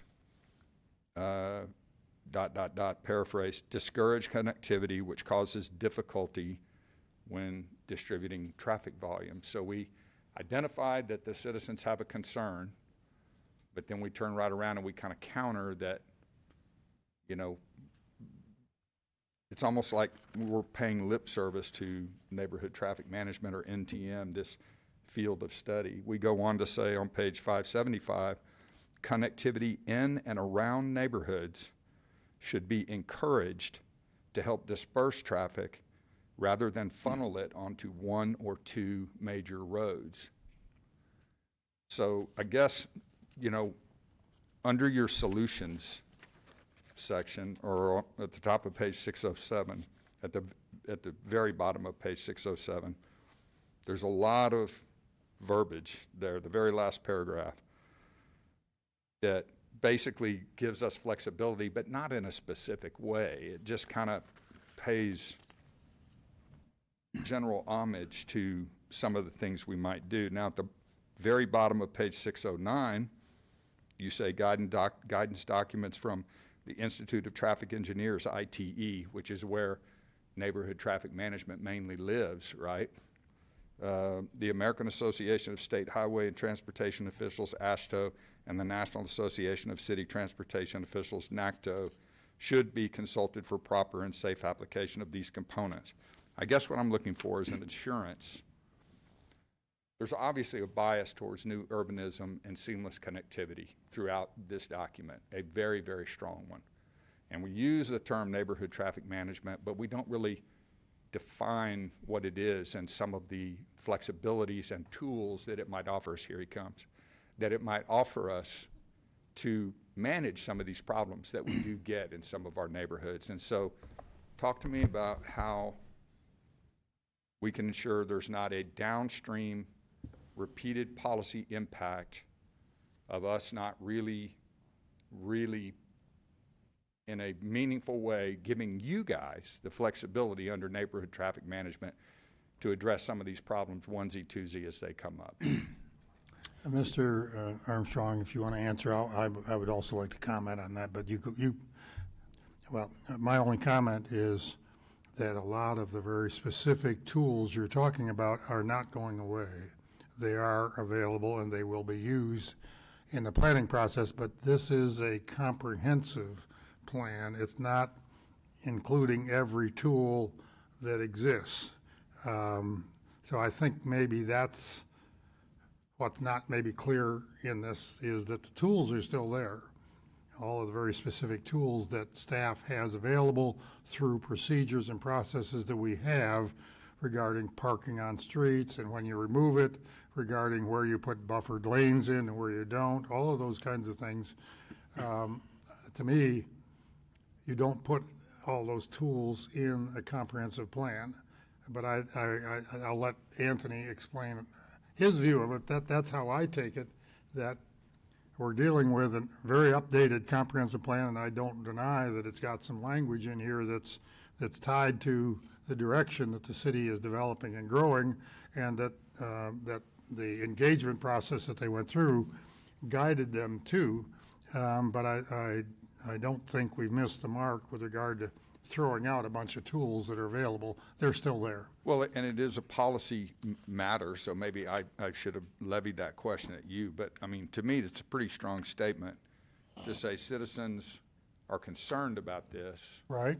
And then we turn around and say, but to address their concerns causes us issues. And then, moreover, we say connectivity in and around neighborhoods, in and around neighborhoods should be encouraged to help disperse traffic rather than funnel it onto one or two major roads. Well, Yeah, Councilmember. Maybe that reflects the fact, and Mr. Schaefer, I learned it from him when he was on planning and zoning and I followed him.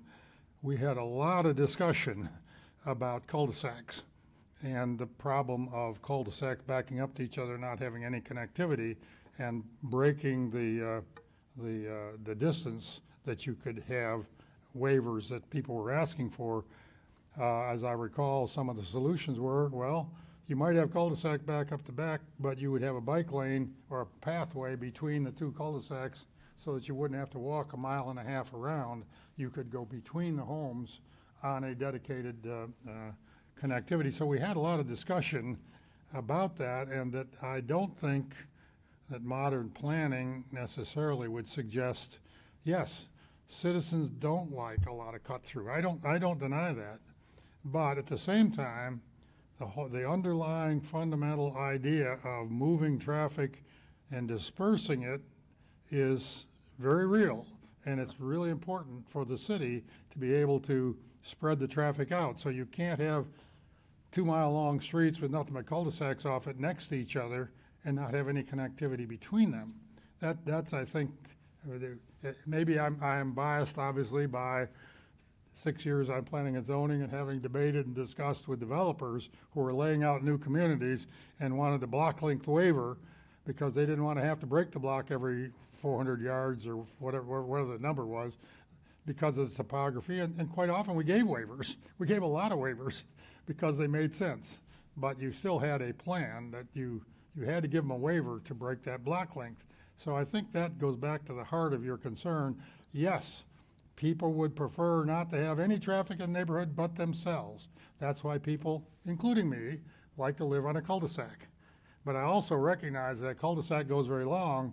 You cut off pathways to get traffic moving crosswise. You stole my thunder, because one of the things I was going to mention is the sheer number of staff and folks on this dais that do indeed live on a cul-de-sac Yes. or in an enclave neighborhood. I live on a short cul-de-sac, and I chose that but I'm 2 houses off of Southwood Drive, so I got a lot of traffic. Yeah. I don't have that much traffic in front of my home, but it's easy for me to get to Southwood.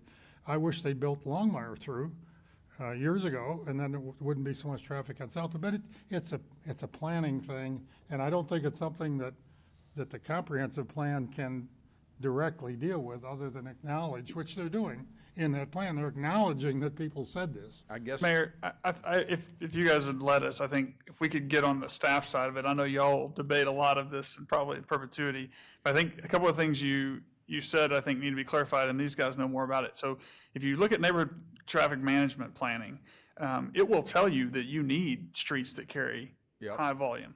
I actually think one of the biggest problems we have is when that gets manipulated and terminology gets used to justify eliminating decisions that it would tell you need to make. If you have neighborhoods and you remove a road that was planned to carry a lot of traffic, that traffic then becomes cut-through traffic. That's the purpose of neighborhood traffic planning, is not to create that. So when somebody comes and says, we don't want this traffic on our road, which to your other point, absolutely, we hear citizens say that. We also hear the number one thing from citizens is traffic is too congested. We need to be able to get places. But we use these technical pieces, whether it's engineering or planning data, neighborhood traffic management, traffic calming, everything we do to try to make a system work. The problem happens when you break that system and people look at something and say neighborhood traffic management is trying to keep cars from going in front of people's houses. Okay, but not if you've planned out a road that is supposed to carry a certain amount of traffic. Then when you break that part of the system, it goes somewhere else.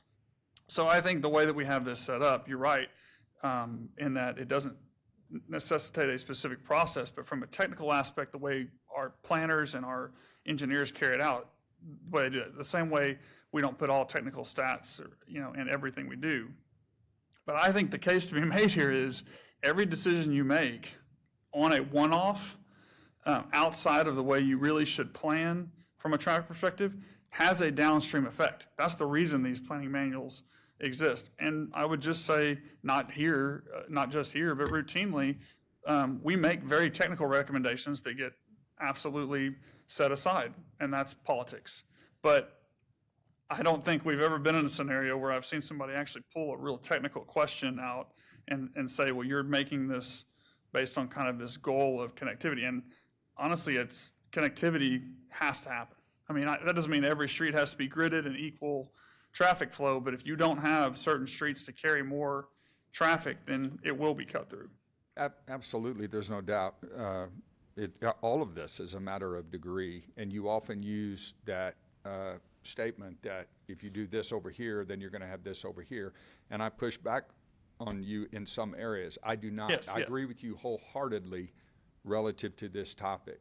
I just think as a neighborhood integrity city that if posited with the question, do you want more traffic on your arterials as the price paid for less traffic in your neighborhood, a substantial portion of our citizens, maybe even a clear supermajority, are going to say, put it on the arterial, and yeah. where you can, keep it out of my neighborhood. I would agree. I don't mean that in an absolutist way. Of course, you're going to have some connectivity through the neighborhoods.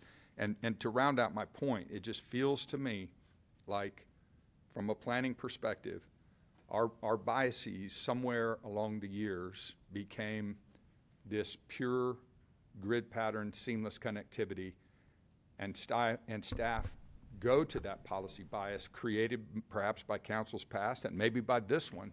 I'm just saying, we don't even have to bring it 50-50, but can we, in these planning documents, bring it here? Well, I think certainly the degree to which that happens is a council decision. I actually don't think we have a bias. I think the bias is towards what is good practice and standard, which there's a range. I mean, maybe to your point or council's point is like, we're going to tell you here's where we think you ought to be, but it's not necessarily an absolute. There rarely are. Going back to your point, though, I tend to agree. I think if in principle you ask somebody, would you want more traffic, on this road versus in front of your house, they would agree. But the problem is when someone says, but that road that's been designed to carry all that, we consider that in our neighborhood and cut it off, then that traffic goes into those people's neighborhoods. And that's the challenge is that when we do the technical analysis on it and say, this is what this road has been planned for, it's going to be used, and that's how you keep cut through traffic, and people say, nope, I feel like that's in my neighborhood, that's where you have the challenge. I don't, Anthony, you probably got more to say than I do. I don't want to belabor the subject, but just real quick to add some maybe context, a couple of answers to your questions. So the traffic calming toolkit does still exist. It's in the it's in a different part of the ordinance. It's separate from the comp plan because it is a actual process you can go through, right? It is a technical process. It's an application of sorts, right? It doesn't house itself in the comprehensive plan. That's an overarching policy umbrella, leaves the whole city on direction. To your other point about it kind of seems like we're tongue-in-cheek a little bit to put, that's not what you said, but in a way, we're kind of tongue-in-cheek about saying, hey, cut-throughs are an issue, but we encourage connectivity. I would say, again, the comp plan is a guiding document holistically. We're going to point out both sides. If you want a healthy discourse, you want a healthy democracy, you need to point out both sides and have an overarching, again, this is a broad-scale document, it isn't these individual concerns where you're going to take a little bit of deference and you're going to take into context of that area. On the new urbanism thing, I would challenge you on that, to use Heather Dr. Wade's previous terminology in a different meeting. I would argue really that's only in Northgate. You could argue the Northeast Gateway Plan, which is, I believe, is the College Hills area you were questioning earlier. I think that's the Northeast Gateway Plan. I would argue those are really the only places where you could even maybe point that stick. In reality, probably 6-8 years ago, we actually lowered our block length requirements significantly. We used to have context zones. We got rid of those context zones and just had a blanket requirement. So we used to have more of an approach that was based on contextual areas where you had shorter block lengths. We encouraged more roadways. As I mentioned with P&Z, one of my favorite presentations we've ever given at P&Z was probably 8 years ago. We showed them a slide of every waiver ever requested to P&Z, and we said, hey, here's staff recommendations. I kid you not, it was 50-50. Over the last 10 years, 50-50 recommendations. P&Z's approval rate was 100%. So we have given every waiver ever to anything that has come before that, which is its own conversation for a different day. But what that highlights is our community has not followed this new urbanism idea. And so even when we come forward, again, the staff recommendations are 50-50, right? So there's context to each of these requests. There are times where someone comes in, it makes sense. There's a topography issue, or there's floodplain, or there's XYZ issue, and we take that into account. Certainly when we're looking at the thoroughfare plan, or making these other master plans as we go down, we are trying to take in these overarching ideas of the comprehensive plan. But yeah, our city is so suburban, and in some cases even rural in nature, I would say from a technical standpoint. But I don't want to belabor more. Brian did a great job of teeing up a lot of, I think, some of the issues on cut-throughs. Again, the cut-throughs exist because we got rid of other roads. And so people find another way. Appomattox is a great example. If you go up and down, you could have been on Appomattox itself. There are no houses on the portion behind Appomattox, behind Science Park, for instance. That road doesn't exist. We got rid of it. And now they go through people's front yards to get up and down. So there's trade-offs, but I would say this document is, again, high level. I think what you're talking about is a high level philosophy conversation, but it can be utilized on individual case-by-case bases.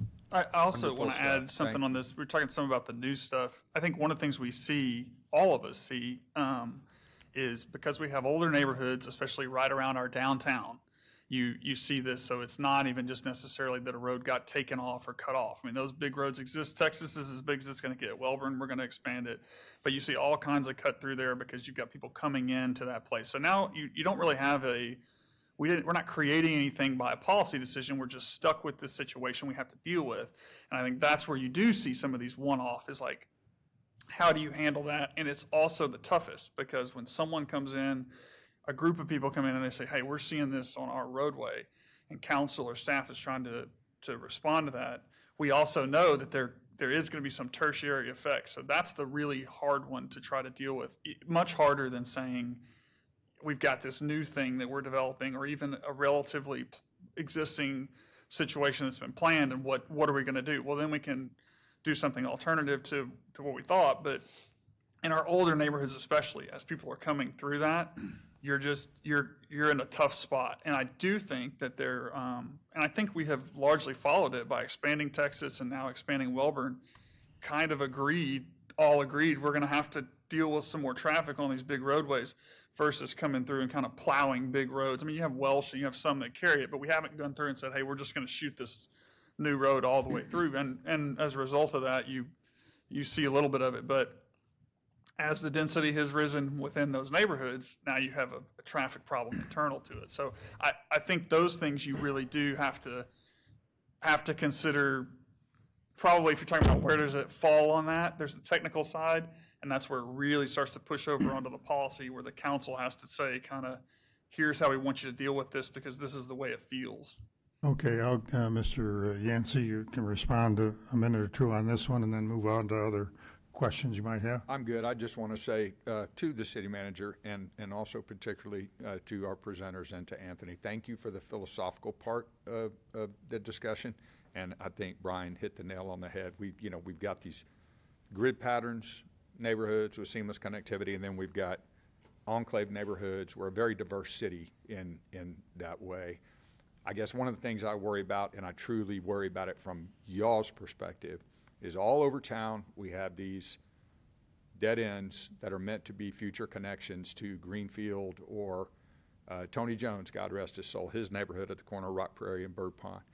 There's 1 or 2 or 3 in there. You know, people buy those homes. You can make the argument, and you should, that you bought that home knowing that there was going to be connectivity there. But the truth is, people just don't want it. And so, I guess if we could give ourselves more latitude in the plan, but you've described philosophically we do, and so is the city manager, we do avail ourselves of that. We are fair and balanced. I love that about us, and I thought it was worth mentioning. Thank you, Mayor. Thank you, sir. Thank you, Anthony, and the staff. We aren't quite done yet. Ms. McElhaney, do you have any questions? I was kind of coming this way, so we got a little bit of a discourse there, but it was useful. I'm in the usual position of observing a tennis match. Thank you. No, the one thing I will say, there is an advantage for I think you're the only one of us that did not serve. You say that all the time.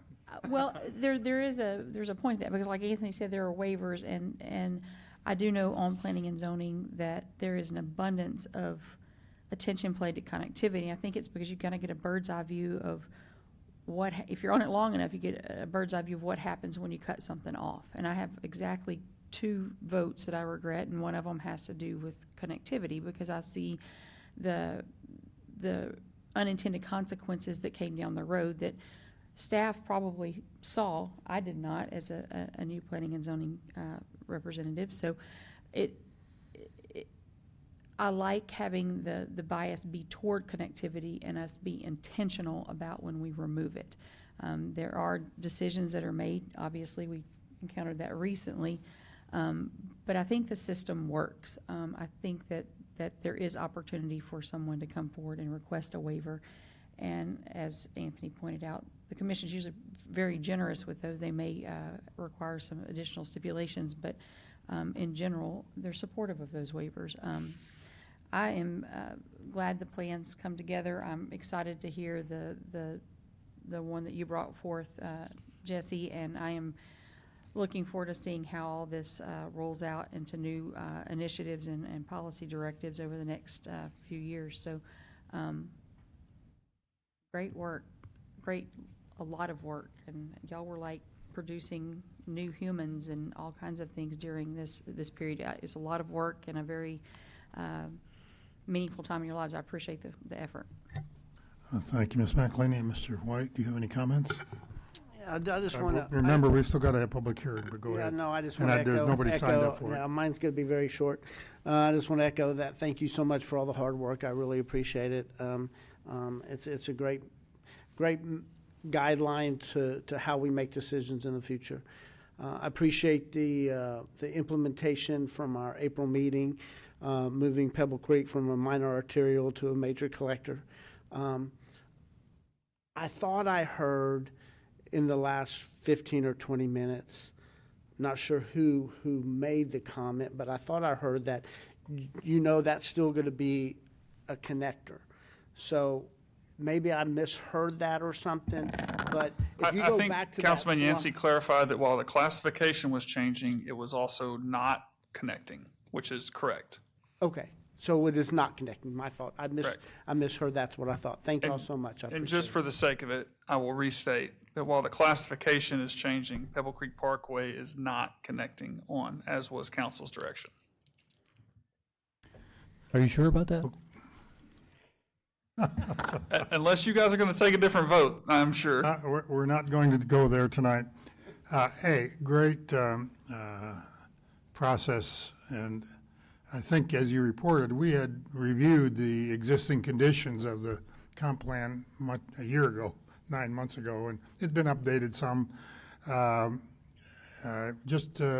Whoever did the introduction, what was the planning and zoning has already approved this, 6-0. The Adaptive Transportation Committee has approved that part of it. And so it comes to us, and it's a 6-0 vote in each case, as I recall. And we got to go to I just got a couple questions, then we'll go to the public hearing. The life of a comprehensive plan, I can remember when I was on P&Z, I think, man, we updated it to 2009, I think was the a date there. And then we did an update in 2015. What is this one we adopt on the 28th of May 2026? There's a life, 5 years that you come back? Sure, But with amendments in between. Obviously, we can make amendments in between, but we got to sort of look over the whole thing and clean it up every 5 years. Absolutely. So we're directed by the comprehensive plan to do an evaluation every 5 years. So we do the evaluation every 5 years. But on the 10-year marks, we do a much deeper dive and intense look at the comprehensive plan. We look a lot more closely at our arrangement of future land use, and does our future land use that we have planned, is that going to get us the goal of everything we're saying we want the community to be? So we take a much deeper look at that part of the plan. That would be when, 2029, 2030? Yes. Okay. Yes. So this is the halfway point, yeah. The new halfway point. Well, yeah. We take the approach that, again, it's a living document. We're always working on it, updating it. Okay. And so yes, we're constantly moving, but we do those really big evaluations about every 10 years.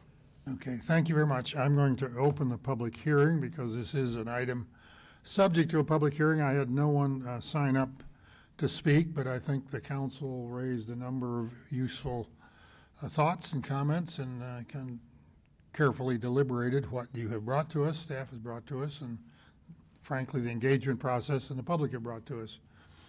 So if there isn't anyone in the audience that wishes to speak to the council, I'll close the public hearing and turn to the will of the council. And as I understood, we just need one vote to adopt both, which also implies, what's the word,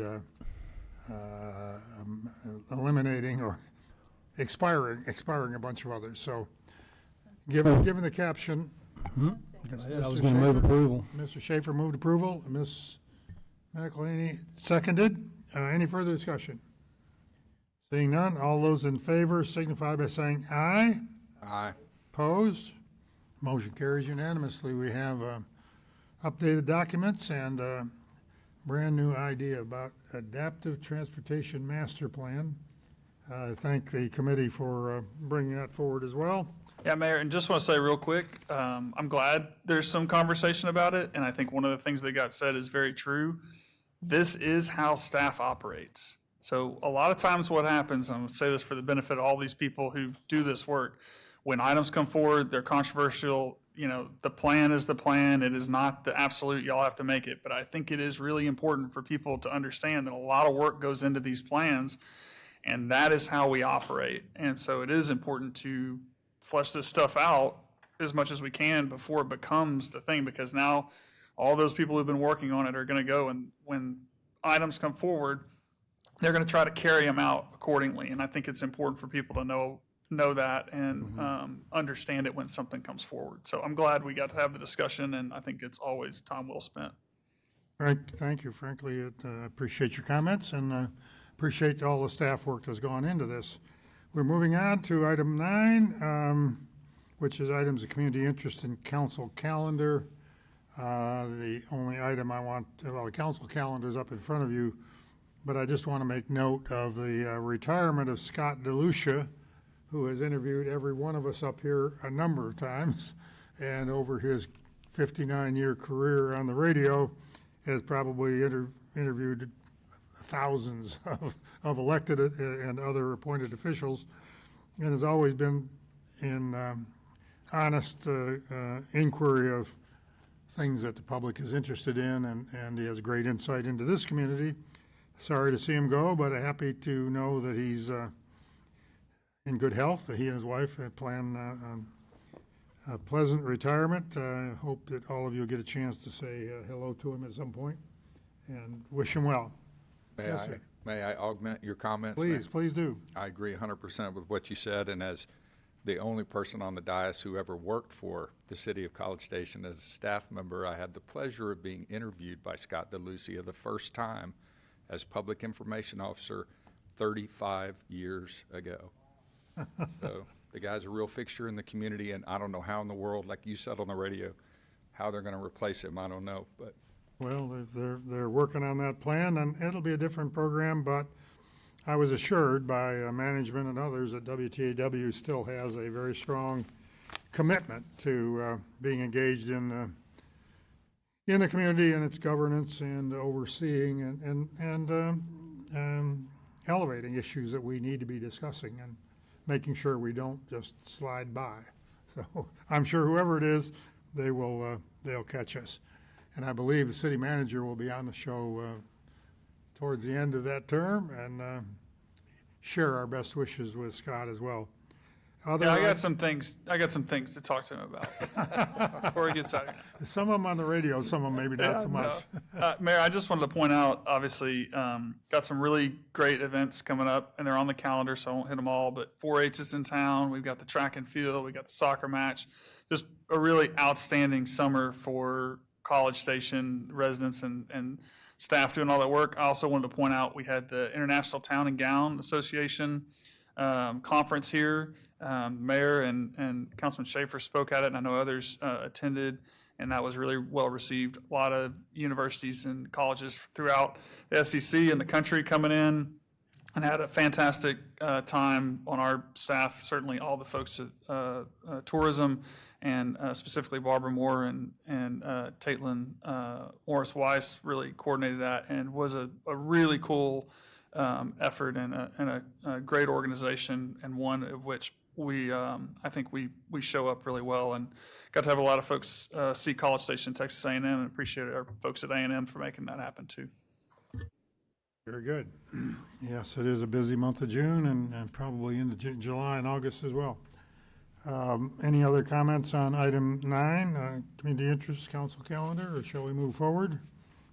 Committees, boards, and commissions. I'm reminded by our city secretary that we actually have advertised vacancies on the construction board, the parks board, and zoning board of adjustments. So those are currently advertised, and the staff that work with those committees and commissions are awaiting the additions to those, and we can act on those if and when they get a reasonable number of applicants. We don't have to wait till December on those 3, although in December was the usual annual call for volunteers. But those 3, Construction Board, Parks Board, and the Zoning Board of Adjustments, there's vacancies on each one of them. So for the citizens that are listening out there, please consider whether you want to get involved in city government the same way most of us did, by volunteering for one of those committees and getting to work. Any other council reports, committees, boards? IGC met last Monday? 2 Mondays ago. I already reported on that, I thought. Oh, you did? Okay. Anything else? David? I just want to bring to my colleagues' attention, Legislative Committee has not met in a while, but we are going to be sending out a survey probably in the next 7 to 10 days to the community to find out what their thoughts are about some issues. But I'd encourage everyone prior to a lot of our budget discussions that will be coming up to listen to the governor's about a week and a half ago, 2 weeks, he did a priority. He did a kind of a news conference laying out his priorities for the year. I'd highly encourage you to watch it. It's pretty eye-opening what his priorities are. Even going into an emergency session on some of them that are budget related to local municipalities. So won't go into the details. You'll hear a lot more about that in future reports, but encourage you to look at that before we start talking budgets, because you're going to have an impact on it. Thank you, Mayor. Could I ask our communications people to forward that link to us, Colin? Because I'm not sure that I probably saw it, but I probably didn't pay much attention to it. So with your recommendation, I will definitely do that. So if Colin will forward to the council the link to the public statement of the governor, I'd appreciate it. Anything else? Future agenda items, item 11. We've got a standing list of things that we will be considering over the summer that have been recommended before, should be in your packet. Just a point of clarification, Mayor, if staff could give us an estimation of when the results of the Wolfgang Creek Amphitheater RFP will be coming forward to us.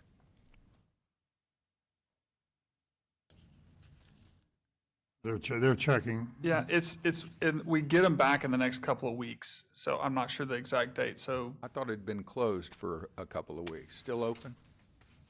Yeah, the promoter one is still out there. The ones that they had for like the improvements closed, but there were two different RFPs on Wolfgang Creek. Oh, I didn't know that. Thank you. Okay, well, as soon as they come back and you have an opportunity to brief the council, we'd appreciate that. Seeing nothing else, and it's only a little bit after 8, we could go to 9 o'clock if you want to, but I am prepared to declare adjournment. We are adjourned. Have a wonderful evening.